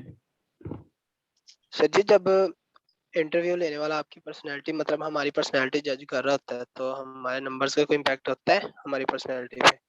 जी होता है, ऑफ कोर्स होता है। अगर आप मैं इस क्वेश्चन को थोड़ा सा मजीद एक्सप्लेन कर दूं, तो इसमें नेगेटिव पॉजिटिव इम्पैक्ट नहीं होता, बट देखें अगर आपके मार्क्स है ना 90%, 95%, तो इंटरव्यू उसी तरह मोल्ड हो जाएगा ऑटोमेटिकली। वो एक्सपेक्ट करेगा कि इस बंदे से मैं अगर जनरल नॉलेज या subject knowledge, specific to subject knowledge, अगर सवाल करूंगा तो ये गलत जवाब नहीं देगा। अगर आप गलत जवाब देंगे तो ऑफ कोर्स वो उसके कान एक दफा खड़े हो जाएंगे, वो सोचेगा कि यार इसने इतने मार्क्स ले लिए हैं लेकिन इसको बेसिक्स का भी नहीं पता अपने सब्जेक्ट के बारे में। फिर इसी तरह आपके सब्जेक्ट में, जिस सब्जेक्ट में सबसे अच्छे मार्क्स हैं, आपने मेंशन किया कि मुझे फिजिक्स अच्छी लगती है, और वो आपसे बेसिक्स 2-4 फार्मूले पूछे, कुछ लॉज पूछे, और अगर आपको ना आते हो तो ऑफ कोर्स उसको लगेगा कि यार ये फजूल में इसने ना बायोडाटा फॉर्म फिल किया, इसने इतना ध्यान नहीं दिया, इसका इसमें इंटरेस्ट है ही नहीं, बस इम्प्रेस करने के लिए डाल दी। सो आपके मार्क्स भी डिपेंड करते हैं, आपके पूरे इंटरव्यू पे ही मार्क्स भी डिपेंड कर रहे होते हैं। अगर आपके मार्क्स ज़्यादा कम हैं, फॉर एग्जांपल 60% है, 65% है, ऑन एवरेज पास हुए आप, ऑन एवरेज से मुराद average of selection criteria, sorry application criteria, आप अप्लाई करते हैं 60% पे मिनिमम, तो अगर आपके मार्क्स 65 या 61% है, इसका मतलब है कि आप एवरेज ही पास हुए। तो अगर आप एवरेज पास हुए तो साथ वो एक्सपेक्ट करेगा कि ये पढ़ाई के साथ कोई और एक्टिविटी करता है जिसमें ये अच्छा है। सो उसमें फिर आपके पास रीज़न होनी चाहिए बहुत अच्छी। कुछ लोग होते हैं वो जॉब कर रहे होते हैं, उस वजह से पढ़ाई पे तवज्जो नहीं दे पाते। कुछ लोग होते हैं वो कोई और स्पोर्ट्स के अंदर अच्छे होते हैं, कुछ सोशल एक्टिविटीज़ में अच्छे होते हैं, मुख्तलिफ उनके पास सर्टिफिकेट्स होते हैं। तो अगर ऐसी कोई अचीवमेंट्स आपके पास हैं देन इट्स ओके। तो ओवरऑल मार्क्स इस तरह आपके इंटरव्यू पे असरअंदाज होते हैं, नथिंग मोर देन दैट। इसके सर एक और क्वेश्चन है। जी, एक्सक्यूज मी सर। आपकी आवाज आ रही है मुझे। सर जब ISSB से रिकमेंड होने के बाद जो फाइनल मेरिट लिस्ट लगती है, तो किसी से सुना था कि वहाँ भी आपके मार्क्स काफी ना अहमियत रखते हैं, कि वहाँ जो सिलेक्ट होते हैं ना। जी जी, वहाँ पे मार्क्स मैटर करते हैं। वहाँ पे जो आपके एफएससी के मार्क्स हैं उसका अलग पॉइंट्स हैं और मैट्रिक के मार्क्स के अलग पॉइंट्स हैं। एफएससी के मार्क्स के ज़्यादा पॉइंट होते हैं, मैटर करते हैं। बट द रीज़न इज़ अगर आपने आईएसएसबी अच्छा पास किया हो अच्छे ग्रेड के साथ, तो ये मार्क्स भी इनका जो वैल्यू है, इनके जो वेटेज है, वो ऑटोमेटिकली बाईपास हो जाती है अगर आपने। इसलिए कोशिश करें कि आप अपने इनिशियल टेस्ट और आईएसएसबी का जो टेस्ट है ना, वो स्ट्रांगली पास करें अच्छे मार्क्स के साथ। इसके अंदर भी ग्रेडिंग होती है, तो अच्छे ग्रेड के साथ पास करें, देन ये मार्क्स इतने मैटर नहीं करेंगे। मेरे बहुत सारे स्टूडेंट्स हैं, 2-3 को तो मैं अभी पर्सनली भी जानता हूँ, वो 61% पे हैं और सर्व कर रहे हैं आर्मी के अंदर। सो that is not an issue. 61 का मतलब है कि बिल्कुल ऑन एज है। 60 एप्लीकेशन क्राइटेरिया होता है, वो 61 पे है। तो उनके साथ साथ 80% वाले भी हैं, 85 वाले भी हैं, वो नॉट रिकमेंडेड है। So that is not an issue. आप अपना एसएसबी प्रॉपरली क्लियर करें, इन चीज़ों पे बाद में ध्यान दीजिएगा। अभी जो हो गया, जितने मार्क्स आ गए बस आ गए, अब आगे फोकस करें, जो बाकी टेस्ट है उसको अच्छे तरीके से पास करें। Okay, there is another question कि जिम आपकी हॉबी हो सकती है? जी हो सकती है, बट स्पोर्ट्स हो सकती है जी, स्पोर्ट्स भी हो सकती है। But the thing is, wait wait, question क्या था? जिम जाना हॉबी हो सकती है, बट आपकी पर्सनैलिटी से नजर आना चाहिए कि आप जिम जाते हैं। ये नहीं कि आप कोई मेरी तरह के हैं और आपने हॉबी में लिखा हो कि मैं जिम जाता हूँ, तो आपको रिफ्लेक्ट नहीं करेगी। पर्सनैलिटी के अंदर नजर आना चाहिए कि आप जिम जाते हैं, आपकी थोड़ी फिजिक थोड़ी बेहतर हो, जिम वाली हो। सो दैट इज इम्पोर्टेंट। तो ऐसे ही नहीं मेंशन करना, कुछ नजर आ रहा हो तब मेंशन करना। और फिर आपके जीटीओ के अंदर आपकी एक्टिविटीज भी बहुत स्ट्रांग होनी चाहिए, फिजिकल एक्टिविटीज, वेट उठाना और जंप लगाना और भागना दौड़ना, ये सारी की सारी चीजें मैटर करती हैं। ओके, सो सर अगर मैंने क्रिकेट के बारे में स्पोर्ट्स लिखा है और मुझे इवेंट्स पता हैं पर पिच का साइज वगैरह नहीं पता, इतना मसला नहीं होता। पिच का साइज वगैरह छोटे मोटे क्वेश्चंस इग्नोर हो जाते हैं। आईएसएसबी इनिशियल टेस्ट, एक क्वेश्चन के ऊपर आप रिजेक्ट नहीं होते। अगर मैं आपसे पूछूं कि आप आजकल अफगानिस्तान का नया सदर कौन आ गया, तो अगर आपको नहीं पता, इट्स ओके, नहीं पता, बट आपने उसी टाइम सॉरी करना है और आगे मूव करना है। जो नेक्स्ट क्वेश्चन आएगा उसका अच्छा रिस्पॉन्स देना। अगर वो भी नहीं आता, सॉरी करें और नेक्स्ट क्वेश्चन पे जाएं, उसका अच्छा रिस्पॉन्स दें, बट कॉन्फिडेंस लूज नहीं करना। That is very important. अपनी पर्सनैलिटी खराब नहीं होने देनी उसके सामने, कि आपके हाथ आपने मलना शुरू कर दिए, पसीने आना शुरू हो गए, आपने आई कांटेक्ट भी उससे लूज कर लिया, शर्मिंदा हो गए, सर भी नीचे कर लिया। सो ये चीजें फिर मैटर करेंगी। अगर आपने ऐसा किया तो फिर आप एक ही क्वेश्चन पे गलत आंसर पे ही फेल हो जाएंगे। सो इसको ओवरऑल जज करना है आपने चीजों को। ओके, अगर आप किसी का कोई क्वेश्चन है और उसकी बारी नहीं आ रही वॉइस पे, तो आप चैट कर लें, ताकि साथ साथ क्वेश्चन थोड़े तेजी से मैं रिस्पॉन्स करूं। वासलू गुरु मैंने क्वेश्चन करना है। जी जी, ओके सर, किसी question? No I am play a level. मुनाला, अगर आपके पास पेपर है ना, तो पेपर इंपॉर्टेंट है। पेपर के ऊपर अगर आपने अपनी सारा सीवी बना ली है, बिल्ड कर ली है अपनी पर्सनैलिटी, तो ये आपको आगे काम आएगी जब आप उसके सामने बैठेंगी इंटरव्यू देते वक्त। तो तब आप अपने आप को अच्छा एक्सप्लेन कर लेंगे। तो ये तो सबके लिए इंपॉर्टेंट है कि वो अपने आप को पेपर पे लेके आए, अपनी पूरी पर्सनैलिटी को पेपर पे लेके आए और उसका फिर रटा लगाएं या उसकी प्रैक्टिस करें, whatever you want to do. और जब आपने लिखा होगा अपने हाथ से, तो चीजें आपको भूलेंगी नहीं। वैसे साथ में लेके जाना चाहें तो ले जा सकते हैं। सर कोई इनिशियल में 3 टाइम्स फेल हो जाए तो वो ग्रेजुएशन के बाद भी चांस, या ग्रेजुएशन के बाद आप अप्लाई कर सकते हैं। Okay, so we are talking about interview. अगर इंटरव्यूज के अलावा कोई क्वेश्चन है तो आई थिंक इस सेशन में मैं असिस्ट नहीं करूंगा।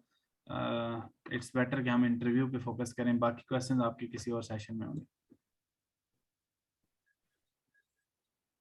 Excuse me sir. एक आपने फॉर्म दिखाया था, उस पर लिखा हुआ था शिया या सुन्नी है, उसका थोड़ा गाइड कर दें। जो भी आपका सेक्ट है आप मेंशन करें, सुन्नी है तो सुन्नी मेंशन करें, शिया है तो शिया मेंशन करें। There is nothing to hide about it, जो है आप बस मेंशन कर दें, और ना ही इसके ऊपर इतना सोचने की जरूरत है।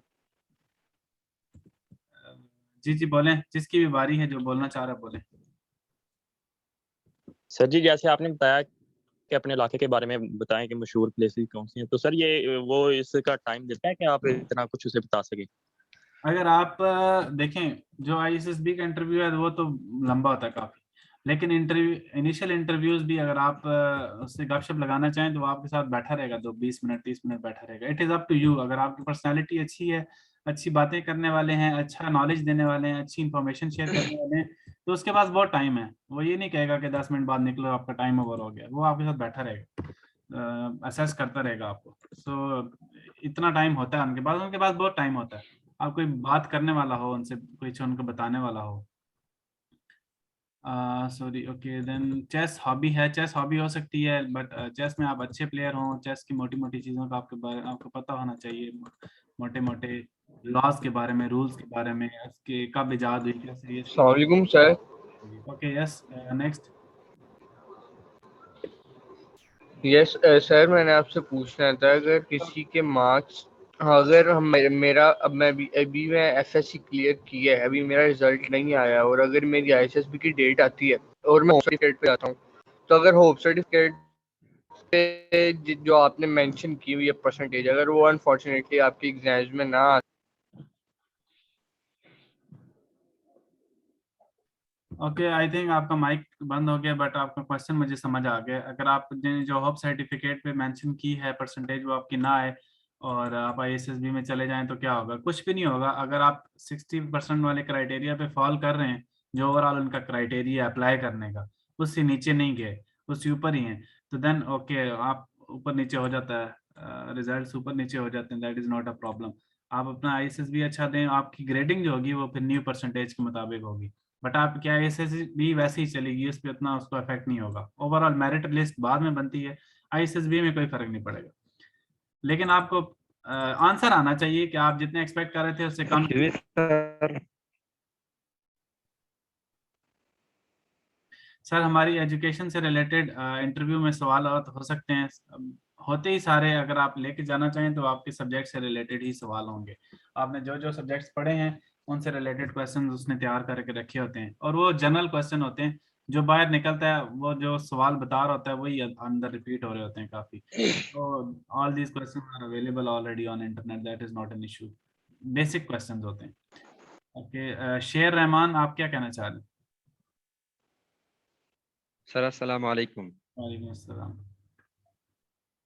सर मेरा सवाल यह है कि अगर किसी एरियाज के बैड पर्सनालिटी हो तो उसके बारे में फेमस हो तो उसके बारे में लिखना चाहिए या नहीं? वो और बैड दूसरा पर्सनालिटी सवाल ये है कौन कि सी है? बैड इनिशियल, पर्सनालिटी किस सेंस में है? कौन सी पर्सनालिटी है? सर जिस तरह हम फाटा से है तो कुछ लोग जो थे वो लड़े थे आर्मी के साथ, वो जो फेमस तो है कि ये लोग जो है ना आर्मी के साथ लड़े, अगर हम उसके बारे में लिख दे तो कोई बुरा तो नहीं होगा सर? अच्छा इसमें लिखने वाला तो कोई कि वो कॉन्सेप्ट फेमस है। है तो। Okay okay I understand your question. देखिए इसमें लिखने वाला तो कोई कॉन्सेप्ट नहीं है अभी तक, कि इंटरव्यू से रिलेटेड नहीं मैंने सर, जो पूछ लेते हैं कि हम बता दें वो है।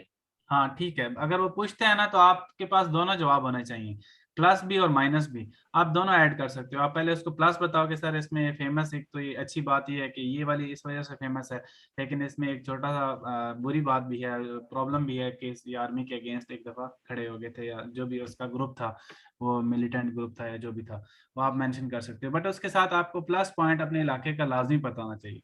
देखें अच्छा तभी लगता है जब आप अच्छी चीज बताते हैं। अगर मैं पूछूं अभी आपसे कि शेर रहमान अपने बारे में कुछ बताओ, तो अगर आप मुझे कहो कि यार मैं तो सिगरेट पीता हूँ, या फिर मेरी ये बुरी बात है, तो मुझे अजीब सा लगेगा कि यार मैंने इसके बारे में पूछा है तो इसने स्टार्ट ही अपने बारे में एक बुरी बात बताई है, और मुझे अजीब सा फील भी होगा कि शायद ये अपने आप को पसंद नहीं करता। तो अगर आपके इलाके के बारे में पूछा जाए तो आप उसके बारे में अच्छी बातें ढेर लगा के रख दो, अपने पास लिख के रख लो। 100 ऑफ 1000 ऑफ ऐसी पॉइंट्स होने चाहिए जो कि सॉरी आप लोगों के मैं माइक बंद कर दूं। सो आपके पास कम से कम 50 60 70, मैं ये मुराद इससे ये है वर्ड से कि मैक्सिमम आपके पास उसकी प्लस पॉइंट्स होने चाहिए, तभी आप विन करोगे। जहां आप रह रहे हो, जिस इलाके में हो, जिस फैमिली में हो, जिस स्कूल में हो, जिस कॉलेज में हो, जिस सोसाइटी में हो, जिस दोस्त के साथ हो, उनकी अच्छी बातें आपको ढेर होना चाहिए आपके पास। तो तभी अच्छा लगता है, बुरी बात अच्छी नहीं लगती। इसलिए बुरी आप रख लें पास अगर वो आपसे पूछ ले, बट कोशिश करें कि हाईलाइट प्लस पॉइंट करें।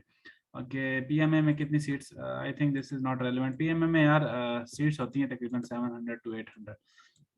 सर इनिशियल के 3 अटेम्प्ट्स होते हैं या आईएसएसबी में रिकमेंड के लिए 3 अटेम्प्ट्स होते हैं या आईएसएसबी में? आईएसएसबी में 2 होती हैं, दो दफ़ा आप अटेम्प्ट कर सकते हो। सोशल मीडिया की हॉबी लिख सकते हैं। सोशल मीडिया हॉबी लिख तो सकते हैं, बट सोशल मीडिया हॉबी के साथ बहुत सारी नेगेटिव चीज़ें एसोसिएटेड हैं। सोशल मीडिया पे आप बहुत टाइम ज़ाया करते हो और बहुत सारी फजूल चीज़ें भी होती हैं। अगर तो आपकी हॉबी के अंदर कोई ऐसी चीज़ है सोशल मीडिया पे जो कि आप अच्छी कर रहे हो, तो वो आप मेंशन कर सकते हो हॉबी कि मैं ये काम करता हूँ। बहुत सारे लोगों के छोटे छोटे बिजनेस होते हैं सोशल मीडिया के ऊपर। बहुत सारे लोगों के सोशल मीडिया के ऊपर प्लेटफॉर्म्स होते हैं, सोसाइटीज़ बनाई होती हैं उन्होंने, जिसमें वो लोगों के लिए फलाह के लिए काम कर रहे हैं। तो अगर कोई ऐसी एक्टिविटी है तो you can add. Okay then, अस्सलाम वालेकुम sir. Okay last question, because I think session काफी लंबा हो जाएगा। मैं थोड़ा सा सेशन को और भी मजीद आगे एक्सप्लेन कर दूं। जी बोलें सैयद हातिम। जी सर, ये सोशल मीडिया वाला मैंने ही लिखा है। मतलब जब टिकटॉक मेरा है, मतलब टिकटॉक यूज करता हूँ, उसमें मेरी अर्निंग होती है कि उसमें मेरे पास कुछ ट्रिक्स हैं, वो मैं मतलब लगाता हूँ, अकाउंट्स वायरल करके उनको सेल करता हूँ, तो इसमें मेरी थोड़ा सा एंटरटेनमेंट होती है। इसके अलावा मतलब और भी हैं, बट ये भी लिख सकते हैं। अगर आपका इंटरेस्ट है, उस पर टाइम ज़्यादा लगा रहे हैं, तो आप मेंशन करें, बिकॉज आपको उसके बारे में नॉलेज है। हॉबी आपने वही लिखनी है जिसमें आपको नॉलेज हो। तो आप उसमें बता सकते हैं कि मैं जो है सोशल एक्टिविटीज़ में टिकटॉक पे जो भी आप काम करते हैं वो बता सकते हैं। टिकटॉक का मेंशन ना करें, बस ये बता सकते हैं सोशली एक्टिव हूँ सोशल मीडिया पे, तो ये आप बता सकते हैं। अगर जब वो आपसे दोबारा एक्सप्लेनेशन पूछेगा तो आप उसमें एक्सप्लेन भी कर सकते हैं। Okay, let's move on to the next point, that is dress up yourself, an important point, बहुत ही important है और बहुत सारे students को confusion होती है कि हम क्या पहन के जाएं, क्या ना पहन के जाएं। इम्पॉर्टेंट इज़ कि आप अपने कल्चर के मुताबिक पहन सकते हैं, बट कल्चर आजकल क्योंकि पाकिस्तान में काफ़ी हम लोग थोड़ी तरक्की कर गए और अब हमारे स्कूल के अंदर, कॉलेजेस के अंदर हम पैंट शर्ट पहनना शुरू हो गए। तो अगर आपके स्कूल के अंदर, कॉलेजेस के अंदर पैंट शर्ट की एक्टिविटी है, आप पैंट शर्ट ही पहनते हैं, तो आप आईएसएसबी में इनिशियल टेस्ट में पैंट शर्ट ही पहन के जाएंगे। मिनिमम 2 पीस और 3 पीस भी आप पहन सकते हैं डिपेंडिंग ऑन द वेदर। अगर बहुत ज़्यादा गर्मी है तो आप 3 पीस बेशक ना पहने, बट 2 पीस तो एटलीस्ट आप पहन के जाएं। और कुछ एरियाज़ हैं जिनका मैं नाम लेता हूँ, ये हो गया फाटा, हो गया वजीरिस्तान, हो गया, जिन एरियाज़ में कभी आपने पैंट शर्ट पहनी ही नहीं, या फिर आपका कल्चर आपको पैंट शर्ट पहनने पे लाइक इतना सपोर्ट नहीं करता, देन आप शलवार कमीज़ पहन सकते हैं। और शलवार कमीज़ के साथ आप नीचे बंद खेड़ी पहनेंगे।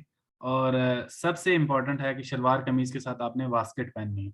और ये सारे के सारे जो आप ड्रेसिंग करेंगे, ये लाइट कलर की होनी चाहिए। अगर आपके शर्ट ऑफ वाइट की है या आपकी शर्ट आसमानी कलर की है, तो ये रंग जो है, हल्के रंग, ये अच्छे लगते हैं इंटरव्यू के अंदर। अगर आप डार्क कलर पहन के जाएंगे तो वो अच्छा नहीं लगता, शोखा लगता है इंसान। और शूज़ हमेशा बंद पहन के जाने, क्लोज शूज। अगर खेड़ी पहनी हुई है तो प्रॉपर खेड़ी बंद हो। सैंडल वगैरह इंटरव्यू में अच्छे नहीं लगते।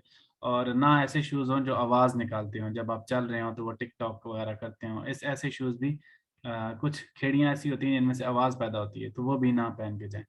और इसके अलावा शाइनिंग शूज़ भी ना पहन के जाएं। जो थोड़े सॉफ्ट कलर के पहन के जाएं, ब्लैक हो जाए तो बेस्ट है, ब्राउन भी चल जाता है, बट ज़्यादा शाइनी कलर के जूते वगैरह आप ना पहने। सो आई होप के ड्रेस से रिलेटेड आपके क्वेश्चंस हो गए होंगे। मैक्सिमम कोशिश करें पैंट शर्ट पहन के जाएं अगर आप पहले आपने ज़िंदगी में पहनी है। अगर आप फर्स्ट टाइम पहनेंगे तो बहुत कंफ्यूज होंगे, आपको अजीब सा लगेगा अपनी पर्सनैलिटी, आप शायद कॉन्फिडेंट फील ना करते हैं। बैठे हुए भी आपको लग रहा होगा शायद मेरी शर्ट निकली हुई है, मेरी पैंट अच्छी नहीं लग रही, मेरी टाई अच्छी नहीं लग रही, अगर आपने ज़िंदगी में फर्स्ट दफ़ा पहनी है। अगर आपने पहली दफ़ा नहीं पहनी, नॉर्मली पहनते हैं, कैजुअली भी पहनते हैं, तो आप लाजमी पैंट शर्ट ही पहन के जाएं। उसको आपकी पर्सनैलिटी से पता चल जाता है कि आपने ये पहली दफ़ा पहनी है कि नहीं। और अगर आपने पहली दफ़ा नहीं पहनी और जानबूझ के शलवार कमीज़ पहन के चले जाएंगे तो बहुत ही बुरा इंप्रेशन पड़ेगा और ऑलमोस्ट फेलियर के करीब। बहुत सारे जो असेसमेंट करते हैं वो यही कहते हैं कि आप फेल हो जाते हैं। बहुत सारे केसेस में ऐसा ही मैंने सुना है और जज भी किया है कि स्टूडेंट फेल हो जाते हैं। सो दैट इज़ इम्पोर्टेंट कि आपने ड्रेसिंग कोशिश करें कि फोकस रखें शलवार कमीज पे, बट ओनली दोज एरियाज जो बहुत ही एक्सट्रीम हैं, जिस तरह वजीरिस्तान हो गया, इन एरियाज के स्टूडेंट हैं जहाँ पे आपको अलाउ नहीं है पहनना, या फिर आपको इतना पुश नहीं किया जाता, या फिर आपकी सोसाइटी में ऐसा कल्चर नहीं है, देन आप शलवार कमीज पहने और प्रॉपर वास्कट के साथ पहने। और शलवार कमीज में नॉर्मल वाली, वो पश्तून वाली नहीं कि जिसमें आपकी शलवार ही इतनी लंबी हो और वो मुश्किल से आप संभाली जा रही हो। सो इस तरह की हरकतें भी करके नहीं जानी। वेरी डिसेंट रहें, कोई टोपी वगैरह पहनने की जरूरत नहीं है। हाँ, अगर बॉल्ड है, आप गंजा कराया हुआ है और आप नॉर्मली कोई टोपी पहनते हैं जो कि प्रोफेशनल सी है, जो कि इंटरव्यूज में चल जाए, सॉफ्ट सी टोपी, so without any shade, normal सी गोल टाइप की, तो वो आप पहन सकते हैं। So that is important related to your dress up. इस ड्रेसअप से रिलेटेड कुछ क्वेश्चन होते हैं स्टूडेंट के, वो होते हैं दाढ़ी से रिलेटेड या फिर बालों से रिलेटेड।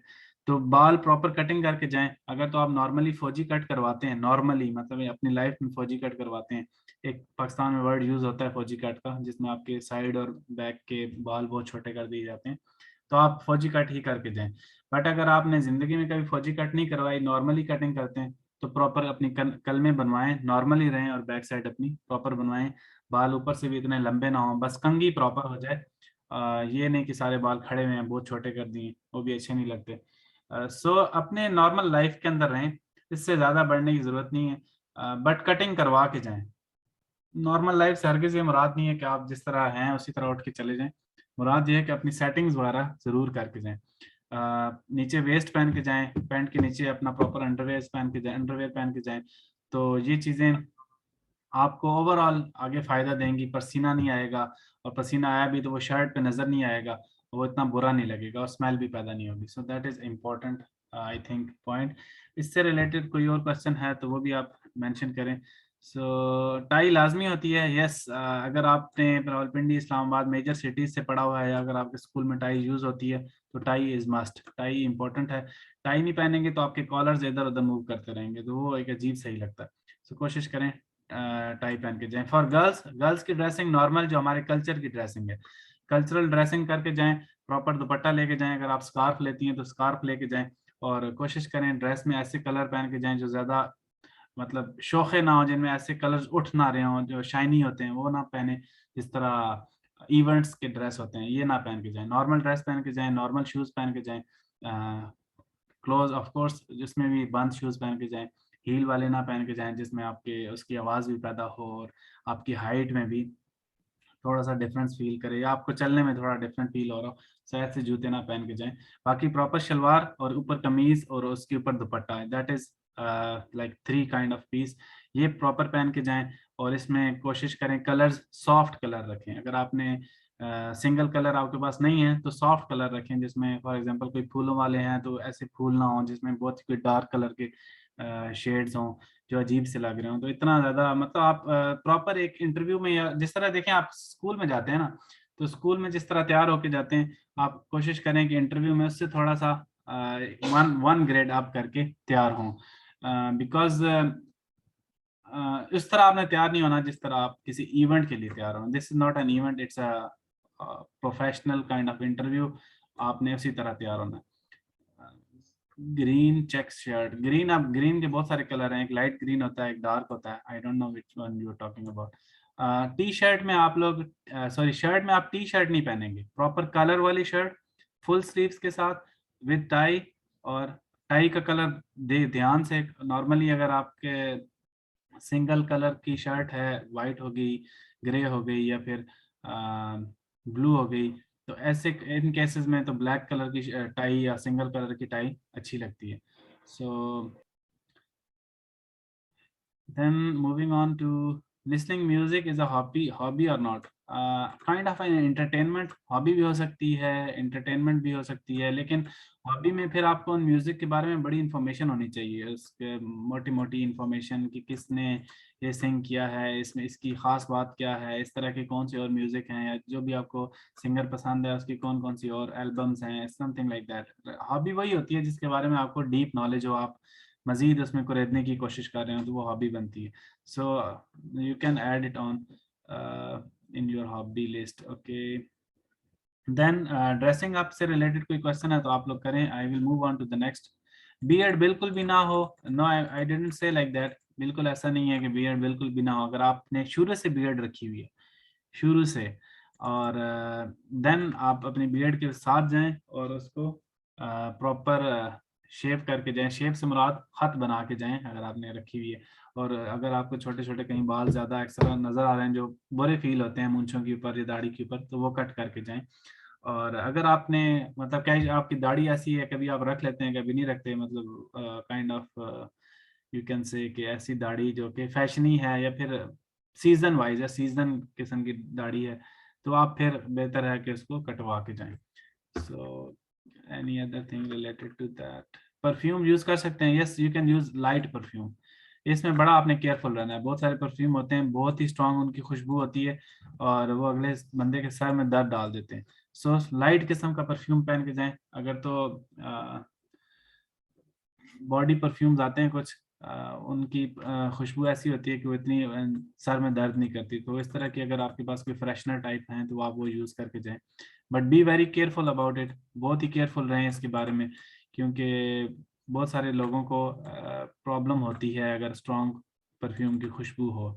और आप लोगों को खुद तो समझ नहीं लग रही होती, आप लगा के चले जाते हैं, बट बाद में आइडिया होता है।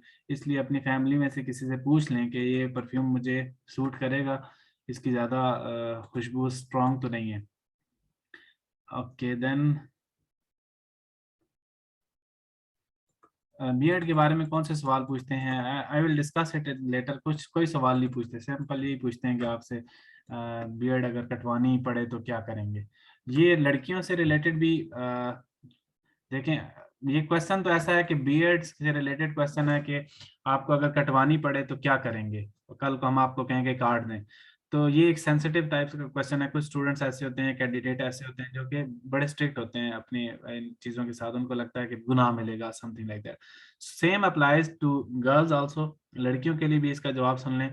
बहुत सारी ऐसी चीज़ें होंगी वो आपसे पूछेंगे, आपके से आपकी वैल्यूज़ के बारे में आपसे पूछेंगे। अगर आप ये काम छोड़ दें तो हम अगर आपको छुड़वा दिया जाए आर्मी के अंदर तो आप क्या बिहेव करेंगे, कैसे करेंगे।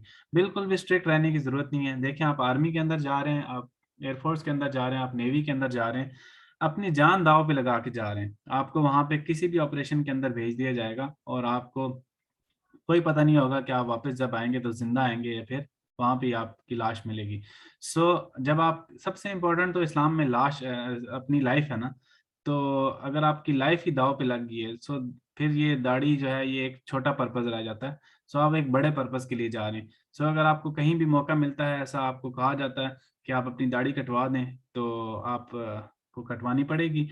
आपको शायद किसी ऐसी जगह पे भेजा जाए एजेंसी की तरफ से कि आपने स्पाइंग करनी है, जासूसी करनी है, तो वहाँ पे शायद आपको दाढ़ी कटवा के रहना पड़े। आप किसी और मुल्क के शहर में, फॉर एग्जांपल इंडिया की अगेंस्ट आपको स्पाइंग करनी है, तो आपको वहाँ पे ज़ाहिर है दाढ़ी वो कटवानी पड़ेगी उनके साथ। शायद कई केसेस में तो आपको हिंदू भी बनना पड़ता है, आपको उन्हीं की तरह की इबादतें भी करनी पड़ती हैं। So the main purpose is to say serve your country, the main purpose is to serve Islam. तो आप बड़े पर्पस के लिए जा रहे हैं, लेकिन डायरेक्टली ये ना कहें कि मैं कटवा दूंगा। आप उसको एक्सप्लेन करें कि अगर जरूरत पड़ी मेरी मेरी इस पर्पस, इस एक्टिविटी की, मेरी जो भी आप एक्टिविटी कह रहे हैं कि दाढ़ी कटवा देंगे, या लड़कियों के लिए कोई और क्वेश्चन हो रहा है कि आप अपने घर वालों को छोड़ देंगी, something like that, what ever it is, तो आप उनको कहें कि अगर उनको ज़रूरत हुई और यही उसमें एक पॉसिबल ऑप्शन हुई तो of course I will do that. तो इस तरह करके आप उसको टैकल कर सकते हैं। शूज़ ब्लैक होना ज़रूरी है? बिल्कुल भी ज़रूरी नहीं है। आई टोल्ड यू ऑलरेडी कि सॉफ्ट किस्म के वन कलर, सिंगल कलर में कोई भी शूज़ आप पहन के जा सकते हैं। ब्राउन हो सकते हैं, ब्लैक हो सकते हैं, बट सॉफ्ट कलर हो, ग्रे हो सकते हैं। ओके, उसके अलावा that the next point is, हमारी क्लास कितने घंटे की होगी है? 1 आवर की होगी है?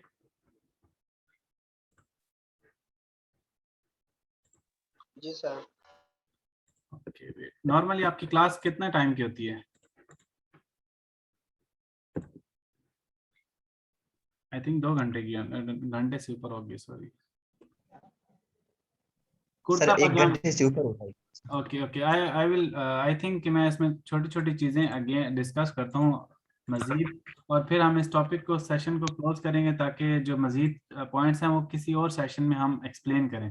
अगर मैंने जल्दी में बता दिया तो उस तरह शायद आप लोगों को उतना नॉलेज ना हो, तो हम इसके लिए एक और सेशन शायद अरेंज कर दें अगर आप लोगों को इंटरेस्ट है और सेशन में, या अगर आप चाहते हैं इसको इसी में close करें। Yes sir. सो मुझे चैट बॉक्स में बताएं कि यू वांट अनदर सेशन, और या इसी में कोशिश करें इसको फास्ट फॉरवर्ड में बताने की। Let me see your chat, chat के अंदर बता दें। आई विल रीड फर्स्ट 5, देखते हैं कि 5 में क्या है। अनदर सेशन पहला, second another session, third another session, चलो 3 ऑलरेडी अनदर सेशन है। So it's okay, we will close this after a while. और आप लोग अपने चैट में क्वेश्चन करते रहे, मैं एंड पे सारे क्वेश्चन एक दफा दोबारा रीड करूंगा। सो ड्रेसिंग अप जो इसका नेक्स्ट पार्ट था, आई थिंक आपको क्लियर होगा। इसमें अगर मजीद कुछ चीजें हैं तो आप चैट में बताएं, मैं उसमें रिस्पॉन्स करता हूँ। Then another important point is pitch. Pitch is like tone of your voice, आप कैसे बात कर रहे हैं। ज्यादा ऊंची तो नहीं कर रहे, ज्यादा कम तो नहीं कर रहे, लो वॉइस में तो बात नहीं कर रहे, या फिर ऊंची वॉइस में तो बात नहीं कर रहे। That is very important. अच्छा, बहुत सारे स्टूडेंट्स होते हैं, कैंडिडेट होते हैं, उनमें एक प्रॉब्लम होती है, उनको ना आर्मी का इतना जुनून होता है, मूवीज उन्होंने देखी होती हैं, ड्रामास देखे होते हैं आर्मी से रिलेटेड, तो वो अपने आप को कॉपी करने की कोशिश करते हैं जैसा कि आर्मी के अंदर होता है, खासतौर पे अल्फा बराबर चार्ली, और वो कोशिश करते हैं कि यस सर ऐसा बोलते हैं कि अगले बंदे के सर पे मारते हैं यस सर। सो आपने बिल्कुल भी ऐसा बिहेव नहीं करना। अभी आप सोल्जर बने नहीं हैं, अभी आपकी ट्रेनिंग हुई नहीं है, आप अभी नॉर्मल पर्सन है। नॉर्मल लाइफ, नॉर्मल पर्सन से मुराद कि नॉर्मल जॉब में है, नॉर्मल वे ऑफ लाइफ गुजार रहे हैं, जो कि आर्मी से डिफरेंट है। तो नॉर्मल वे ऑफ लाइफ में आपसे वो नॉर्मल ही एक्सपेक्ट करेगा, वो ये नहीं आपसे एक्सपेक्ट करेगा कि आप उसको यस सर और अपना मोराल बुलंद करके और आप ऐसे जवाब दें कि उसको फील हो कि मतलब ये कॉपी करने की कोशिश कर रहा है। अगर आप ऐसा करेंगे तो ये आपको पासिंग की तरफ नहीं लेके जाएगा, अजीब सा एक माहौल इन्वायरमेंट क्रिएट हो जाएगा। उन्होंने बाद में आपको 2 साल पूरा ट्रेन करना है, तो हरगिज ऐसा मतलब नहीं है कि आप ऐसे अगर बिहेव करेंगे तो वो फील करेंगे कि इस लड़के को ऑलरेडी आर्मी से रिलेटेड चीज़ों का पता है। कुछ भी नहीं पता आपको, 1% भी नहीं पता। तो ये ट्रेनिंग्स बहुत बड़ी होती हैं, 2-2 साल आपको लगाते हैं वो सारी चीज़ें सिखाने में। तो इसको बिल्कुल भी कॉपी करने की ज़रूरत नहीं है। नॉर्मली जैसे आप अपनी लाइफ गुजारते हैं ना, अपने पेरेंट्स के साथ, अपने टीचर्स के साथ, स्कूल के अंदर, आपने वैसे ही रिस्पॉन्स देना है। इसको बिल्कुल भी कॉपी करने की कोशिश नहीं करनी। और बिल्कुल लो वॉइस में भी नहीं बोलना। लो वॉइस नॉर्मली जो स्टूडेंट्स शाय होते हैं ना, वो थोड़ा सा हल्की आवाज़ में बात करते हैं, जो थोड़ा सा शर्मीले होते हैं। तो अगर आप हल्की आवाज़ में बात करेंगे तो वो आपको कॉन्फिडेंस के मार्क्स नहीं देगा। और दूसरा लो वॉइस में आप तब बात करते हैं जब आप जवाब गलत देते हैं। आपसे मिस्टेक होगी ना, शर्मिंदा हो गया आप थोड़े से, जब शर्मिंदा हुए तो ऑटोमेटिकली आपकी वॉइस डाउन हो जाएगी, पिच डाउन हो जाएगी, मोरल डाउन हो जाएगा, एनर्जी डाउन हो जाएगी, मोटिवेशन नीचे चली जाएगी। सो आपकी आवाज़ भी नीचे चली जाएगी, यानी कि इन अदर वर्ड्स आप ठुस हो जाएंगे बिल्कुल ही। सो इन दैट वे आपको यहाँ से वो नेगेटिव पॉइंट्स देना स्टार्ट करेगा। सो हमेशा नॉर्मल वॉइस में रहें। गलती हो जाती है, देखें वेरी इंपॉर्टेंट टिप आपको मैं बताने जा रहा हूँ, इंसान से गलती हो जाती है। वो आपसे एक्सपेक्ट ही नहीं कर रहा कि आप 100% परफेक्ट हैं। उन्होंने 2 साल ट्रेनिंग करके आपको सीधा करना है, तो वो आपसे ये नहीं एक्सपेक्ट कर रहा कि आप आएंगे और ठक सालों के जवाब देंगे और बस सर्टिफिकेट लेंगे मेरे से पास और चले जाएंगे। वो उनको पता है कि जो बच्चा आएगा वो अभी 17 साल का है, मैं उसके सामने 35 साल का 40 साल का बंदा बैठा हूँ, ये इसने अभी दुनिया देखी नहीं है, जो मैं सामने क्वेश्चन कर रहा हूँ, मैंने ट्रेनिंग भी ली हुई है, मैं आर्मी के सेटअप के अंदर भी हूँ, मैंने इतने एक्सपीरियंस भी कर लिए इंटरव्यू लेते हुए। तो हरगिज अपने आप के साथ कंपेयर नहीं करेगा कि मैं इधर से सवाल करूंगा तो उधर से ठक जवाब आएगा, मैं सवाल करूंगा तो ठक जवाब आएगा। उसको पता है कि इसके अंदर मिस्टेक्स होंगी। द ओनली थिंग इज कि जब मिस्टेक हो गई, अब आपने क्या करना है। मिस्टेक हो गई तो आपने कैसे बिहेव करना है। और इसमें सिर्फ एक टिप है, वो ये है कि जब आपसे मिस्टेक हो गई तो आपने उस मिस्टेक को क्लोज करना है, बताना है माइंड को सर सॉरी या सॉरी सर। जब आप कहेंगे सॉरी सर, आपका माइंड उसको प्रोसेस करना छोड़ देगा। देखिए, मुझसे आपने पूछा 5 जमा 5 कितने होते हैं, मैं कहूँगा सॉरी सर। जब मैंने सॉरी कह दिया ना, अब मेरा दिमाग इस पर जोर नहीं लगाएगा कि 5 जमा 5 10 होते हैं या 11 होते हैं या 9 होते हैं। मैं अगले सवाल पे ध्यान करना शुरू कर दूंगा। सो अपने माइंड को समझाएं और बताएं कि ये तुझे नहीं आता सवाल, ये तेरे बस से बाहर की बात है, अब आगे चल। जब आप अपने माइंड को बता देंगे कि आगे चल, तो वो उस टॉपिक को क्लोज करेगा और अगले क्वेश्चन पे चला जाएगा। जब वो अगले क्वेश्चन पे जाएगा, ऑफ कोर्स आपकी सारी एनर्जी उस क्वेश्चन पे लगेगी, आप उसका आंसर तलाश करने की कोशिश करेंगे। और फिर भी अगर ना हुआ, वो भी सवाल भी ना हुआ, तो आप उसको कहें सॉरी सर, फिर अगले पे जाएं। So moving on to next to next to next step. हर स्टेप को आपने नया स्टेप ही कंसिडर करना है। अगर आप पिछले के साथ लिंक करेंगे 5 जमा 5 मुझे नहीं आता, माइंड में सोच रहा हूँ, प्रोसेस कर रहा हूँ, वो आगे से पूछेगा 6 जमा 6, आप अभी उधर भी बैठे हैं, वो वापस थोड़ा सा स्लो अभी इसी को प्रोसेस ही कर रहा है, तो वो इजी सा सवाल पूछेगा 2 जमा 2, आपको वो भी नहीं आएगा, बिकॉज आपका माइंड 5 जमा 5 और 6 जमा 6 पे फंसा हुआ। और इस वजह से आप लोग फिर फेल हो जाते हैं। वो हमेशा डिफिकल्ट क्वेश्चन के बाद इजी क्वेश्चंस करते हैं। द रीजन इज टू जज कि जब इससे गलत हुआ, अब मैंने इसको इजी क्वेश्चन दिया, तो अब ये इसकी पर्सनालिटी क्या कहती है, इसका दिमाग क्या कहता है। सो अपने आप को समझाएं कि भाई तुझे नहीं आता, आगे चल। और बेशक आपसे 10 क्वेश्चन उसने किए ना, 9 के 9 गलत हो गए, अपने आप को समझाएं कि यार गलत हो गए, बस इट्स ओके, बट आपने 10वां सवाल का जवाब सही देना और उस अपना कॉन्फिडेंस लूज नहीं करना। थोड़ी बहुत शर्मिंदगी जरूर होती है कि यार मेरे से सवाल गलत हो गया, बट कोई ऐसा नहीं है कि वो आपका सर फाड़ देगा, कुछ भी नहीं करेगा। अगर आप अच्छा उसको जवाब दे रहे हैं, उसको बताएं सर सॉरी मुझे मेरे नॉलेज में नहीं है ये चीज़, अगला सवाल करेगा बताएं sir I am not good in it, मुझे इसका आइडिया नहीं है, आगे चले। कोई एक आध सवाल का जवाब ठीक भी देंगे, फिर अगर उसको पता चलेगा कि यार इसको इन सवालों के जवाब नहीं आ रहे, नॉलेज में ये वीक है, तो शायद वो बेसिक्स की तरफ आ जाए, वो पूछे अच्छा बताएं अब्बू क्या करते हैं, आप उसमें ठग से जवाब दें, बताएं अब्बू क्या करते हैं, थोड़ा एक्सप्लेन कर दें, बेशक बोल्ड बोल्ड होके और कॉन्फिडेंस के साथ उसको एंगेज करें, उससे बात करें, लंबी बात करें, तो इजीली दोबारा चीज़ें नॉर्मल में आ जाएंगी। सो डोंट थिंक कि आपने कोई नॉलेज का जवाब गलत दिया और आपने उसने आगे क्रॉस मार दिया कि ये बच्चा फारिग है। फारिग नहीं है आप। फारिग आप तब होंगे जब आपसे सवाल किया आपको नहीं आता, तो आपके हाथ पाँव क्या कर रहे हैं, आपकी बॉडी क्या कर रही है, आपका दिमाग क्या कर रहा है, फूल तो नहीं गए, पसीना तो नहीं आना शुरू हो गया, आपके होंठ तो नहीं खुश्क हो गए, आपकी आवाज़ ही निकलना बंद तो नहीं होगी। So this is very important. इस चीज़ की प्रैक्टिस है, इंपॉर्टेंट है। आई थिंक यहाँ तक अभी हम इस टॉपिक को कवर करते हैं, then we will discuss this in the next session. बहुत सारी चीज़ें अभी रहती हैं और थोड़ा सब्र करें, हौसला करें, सारी चीज़ें इंशाल्लाह सीखेंगे, बट विद द टाइम। अभी तक फ़िलहाल जितना मैंने आज आपको समझाया इसी को हज़म करें और इंशाल्लाह फिर नेक्स्ट में मिलेंगे। अभी मैं कुछ क्वेश्चन आपके देखता हूँ। सही क्वेश्चन होता है इंटरव्यू में कि हम आपको क्यों सिलेक्ट करते हैं। Okay, this is very important question. वैसे मैंने इस स्लाइड में ना, ये अगर आपको अगली स्लाइड में ना, मैंने यहाँ पे ये मेंशन किया हुआ था, where why you want to join Pakistan army, ये मैंने यहाँ पे मेंशन किया था अगली स्लाइड में, बट अभी क्वेश्चन आ गया तो इसको हम लोग डिस्कस कर लेते हैं।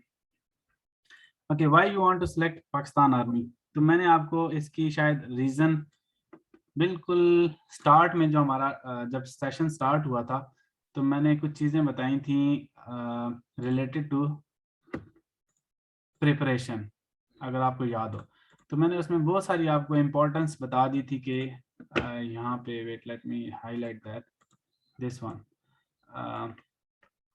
इसमें बहुत सारी मैंने आपको इम्पोर्टेंस बता दी थी कि आपको इसकी प्रिपरेशन क्यों ज़रूरी है, क्यों करनी चाहिए। तो बहुत सारे रीजंस हैं। एक तो शॉर्टकट है लाइफ का,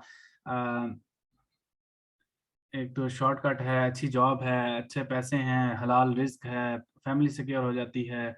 और देखें, एक इम्पॉर्टेंट पॉइंट आपको बताऊं कि रियलिस्टिक रहना, हमेशा जो भी बताना है रियल लाइफ से बताना। आप कहेंगे कि जी मुझे आर्मी में जाने का बड़ा शौक है, मैं शहीद होना चाहता हूं, तो ये शहादत इतना आसान नहीं है। आपके को खड़ा कर दिया जाए ना बॉर्डर पे और सामने से गोली आ रही हो ना, तो बहुत सारों की जो पैशन है ना वहाँ पे जीरो हो जाता है। इतना आसान नहीं है। आपसे भी कहा जाए ना कि दूसरी बिल्डिंग से छलांग मार दें या फिर आगे कोई डिच है उसको क्रॉस करें, तो 8 फुट से ज्यादा डिच हुई ना अगर थोड़ी सी गहरी, तो आपकी नजर नीचे पड़ी तो सारा ये पैशन खत्म हो जाएगा। सो हमेशा रियलिस्टिक रहें। रियल आपके क्या आंसर्स हैं? रियल आंसर्स ये हैं, मैं आपको बता देता हूँ। आप उसको सबसे पहले बताएं कि सर हलाल रिस्क है, ठीक है, इंपॉर्टेंट है कि हम आर्मी के अंदर हमेशा हलाल ही कमाते हैं, वहाँ पे ऑप्शन ही नहीं है कि आप 2 नंबरी करें।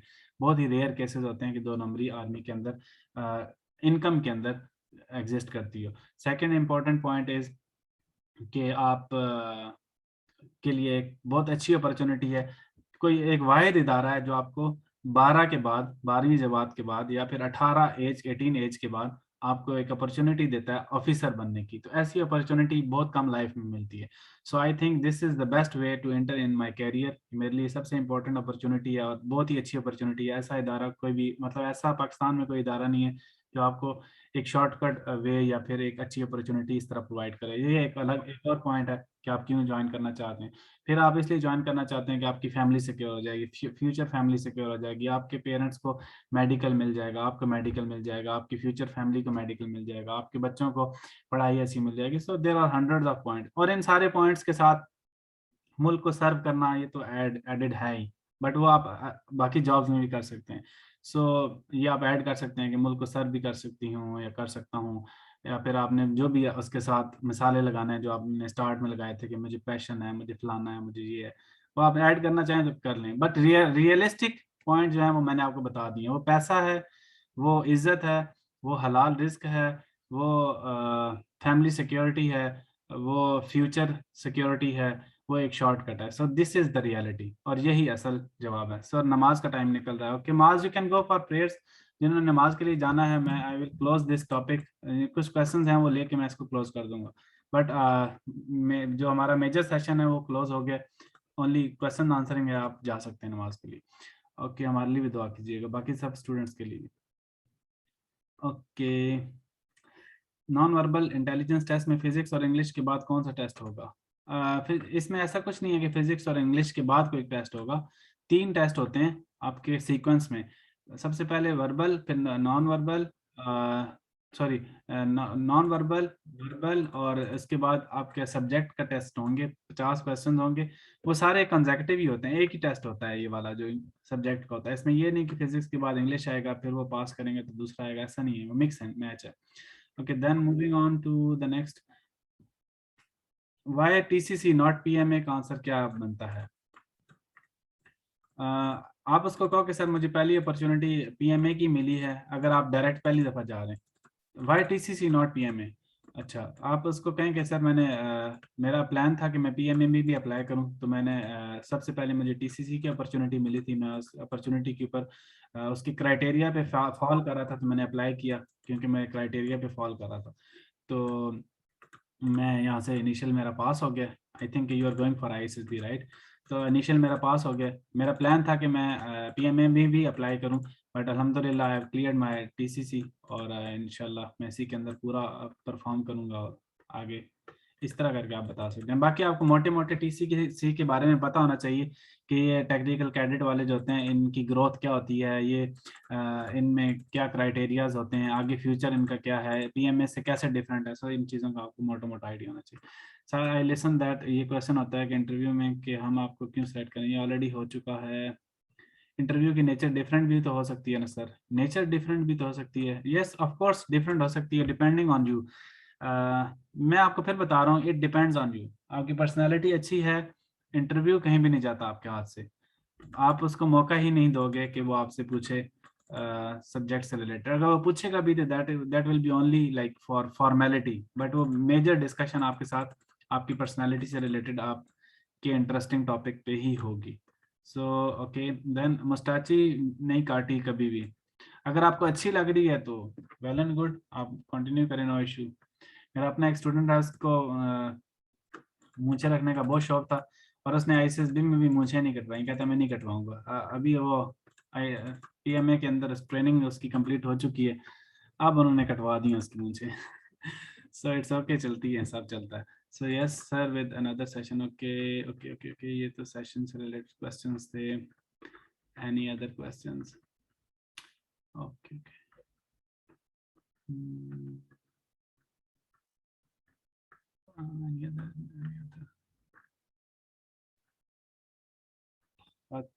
शेप सिंपल पैंट शर्ट भी लग सकती हैं, पैंट शर्ट भी लगा सकते हैं। सिंपल पैंट शर्ट से क्या मुराद है आपकी? I think 2 piece pant shirt के साथ टाई इज इम्पोर्टेंट, अच्छी लगती है, फॉर्मल लगती है, पहने तो बहुत अच्छा है। Reading newspaper is a hobby. अगर आपकी हॉबी है रीडिंग न्यूज़पेपर, तो सिर्फ ये रीडिंग तक शायद पेपर तक नहीं होगी, शायद आप बुक्स भी शायद पढ़ते हो, तो बुक्स एक अच्छी हॉबी है। अगर न्यूज़पेपर पढ़ना अच्छी हॉबी है, आपको प्रॉपर हॉबी है, तो फिर लिख सकते हैं। But they will expect a lot of questions कि जो आपको करंट अफेयर से रिलेटेड पता होना चाहिए, दुनिया में क्या हो रहा है, पाकिस्तान में क्या हो रहा है, कौन सी न्यूज़ आजकल ट्रेंडिंग में है, पहले कौन सी ट्रेंडिंग में थी, पहले क्या हुआ था, आज क्या हो रहा है, परसों क्या हुआ था। So because you said newspaper is my hobby reading newspaper, इसका मतलब है आपको हर तरह की इंफॉर्मेशन बाकियों से जो सामने बैठा हुआ शायद उससे बहुत बेहतर पता हो कि दुनिया में क्या चल रहा है, पाकिस्तान में क्या चल रहा है। सो यू कैन राइट अगर आपको इतना नॉलेज है तो। सो देन इसके बाद jeans pant green, jeans pant I think no, jeans नहीं पहन सकते आप। देखिए जीन्स दो तरह की आती है, एक जीन्स होती है जो थोड़ी रफ एंड टफ होती है, वो नहीं पहन सकते। एक जीन्स होती है जिसमें मिक्स होता है सॉफ्टनेस भी और थोड़ी फॉर्मल टाइप होती है, उसकी क्रीज प्रॉपर बन जाती है, उसकी प्रॉपर इस्त्री हो जाती है। अगर तो वैसी है कि वो फॉर्मल पैंट लगती है फिर तो ओके है, अदरवाइज आप वो नहीं पहन के जाएंगे। सलवार कमीज के ऊपर वेस्ट कोट पहनना लाजमी है, पहन जाएं तो बहुत ही फॉर्मल लगेगा, अदरवाइज अगर सिर्फ सलवार कमीज पहन के जाएंगे तो अजीब सही लगेगा। आप अपनी तस्वीर मैच कीजिएगा बगैर कोट के साथ और खाली शलवार कमीज के साथ, दोनों किसी और की पिक्चर उठाएं जिसमें एक ने शलवार कमीज पहनी हो एक ने साथ कोट पहना हो, तो आप देखिएगा कौन सा ज़्यादा डिसेंट लग रहा है, आपको खुद ही आंसर इसका मिल जाएगा। Okay I think previous question, is gymming counted as a good hobby? Sajjad I think I already answered, gym अच्छी हॉबी है बट आपकी पर्सनैलिटी से नज़र आना चाहिए, आपकी फिजिकल फिटनेस से नज़र आना चाहिए कि आप जिम करते हैं। तो अगर तो आपकी बॉडी अच्छी है तो फिर आप, और हाई फिटनेस अच्छी लगती है, शर्ट पहन के भी और पैंट पहन के भी आपको लग रहा हो कि बंदा जिम करता है, फिर ओके। ओके इनिशियल टेस्ट में कौन कौन से क्वेश्चन होते हैं? वर्बल एयरफोर्स के लिए वर्बल, नॉन वर्बल और देन सब्जेक्टिव, ये तीन टेस्ट हैं इनिशियल के अंदर। उसके बाद medical and physical. I think major questions हमने डिस्कस कर लिए हैं रिलेटेड टू इंटरव्यू। सो हमारे ग्रुप वाले मेरिट्स वाले शोएब, जो ग्रुप में मेरिट डिमेरिट डिस्कस हुए थे उसकी अलग क्लास होगी, वो एक अलग टॉपिक है, वो इंशाल्लाह आप लोगों के साथ डिस्कस करेंगे। पाकिस्तान रेंजर्स में ओके सर अभी आप आगे फर्दर पॉइंट्स डिस्कस करेंगे, अनदर सेशन में करेंगे जी। नमाज आगे कोई पॉइंट्स डिस्कस नहीं कर रहे, हमारा सेशन ऑलरेडी कंप्लीट है, बस सिर्फ क्वेश्चन आंसर डिस्कस कर रहा हूँ, आप लोग अपनी नमाज पढ़ें। माय टाइमिंग इज डिफरेंट, मैं पाकिस्तान में नहीं हूँ तो मेरा नमाज का आप लोगों से टाइम डिफरेंट है, इसलिए आप लोग अपनी नमाज कंटिन्यू करें, हमारा सेशन मेजर कंप्लीट हो चुका है।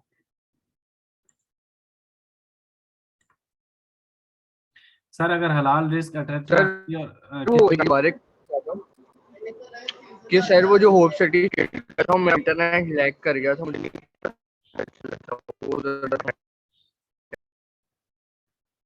ओके अगर हलाल रिस्क रहता है तो किसी और जॉब में भी मिल जाता है। यस और जॉब में मिल जाता है बट इस तरह शॉर्टकट नहीं मिलता, और जॉब में आपको और भी बहुत सारी पापड़ बेलने पड़ते हैं वो जॉब लेने के लिए। So this is very straight forward opportunity. और फिर भी अगर वो इस पर बहस करता है ना कोई और जॉब मिलता है तो सर उसको बताएं कि सर आर्मी अलाउड मी, मैं इस क्राइटेरिया पे फॉलो करता था, सो सबसे पहले मुझे यही बेस्ट अपॉर्चुनिटी मिलती है, बाकी जो भी जॉब्स हैं वो आपको FSC के बाद नहीं मिलती, और इसमें FSC के बाद आपको डायरेक्टली इस तरह की अपॉर्चुनिटी नहीं मिलती। तो sir this is the right answer, और जॉब्स आपको मिलती हैं बड़े पापड़ बेल के बहुत सारी जगहों से धक्के खा के।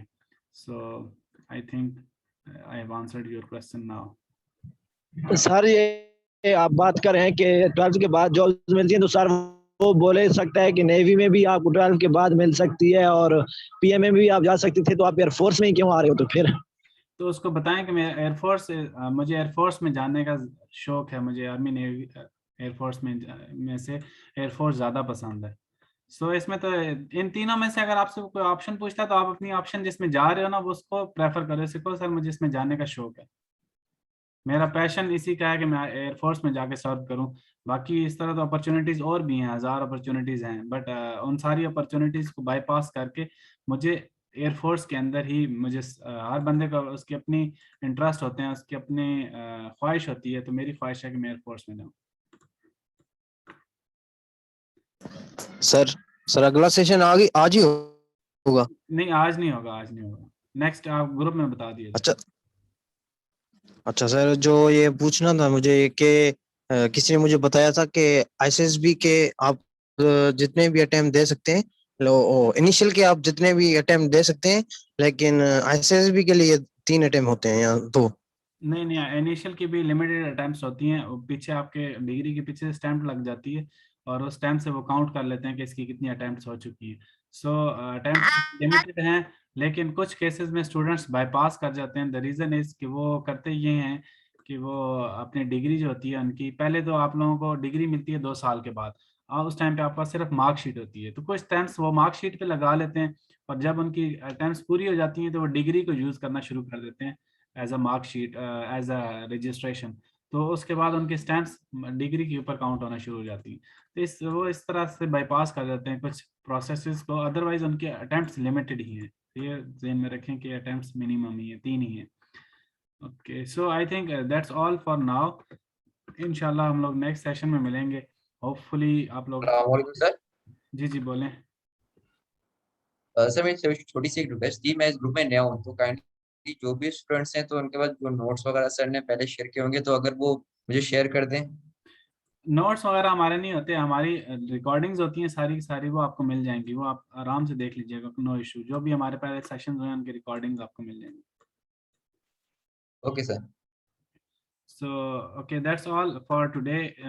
Hopefully you have learned a lot. Inshallah, next session में मिलेंगे. See you in the next session. Sir preparation के बारे में बता दें। प्रिपरेशन ऑलरेडी मैंने बताया, पूरा दोबारा सुन लीजिएगा, यूट्यूब की वीडियो दोबारा शेयर करेंगे तो आप देख लीजिएगा इंशाल्लाह। See you in the next session, hopefully you have enjoyed. Pray for sir Shahid family, pray for sir Shahid family, और अल्लाह हाफिज़, अस्सलाम वालेकुम।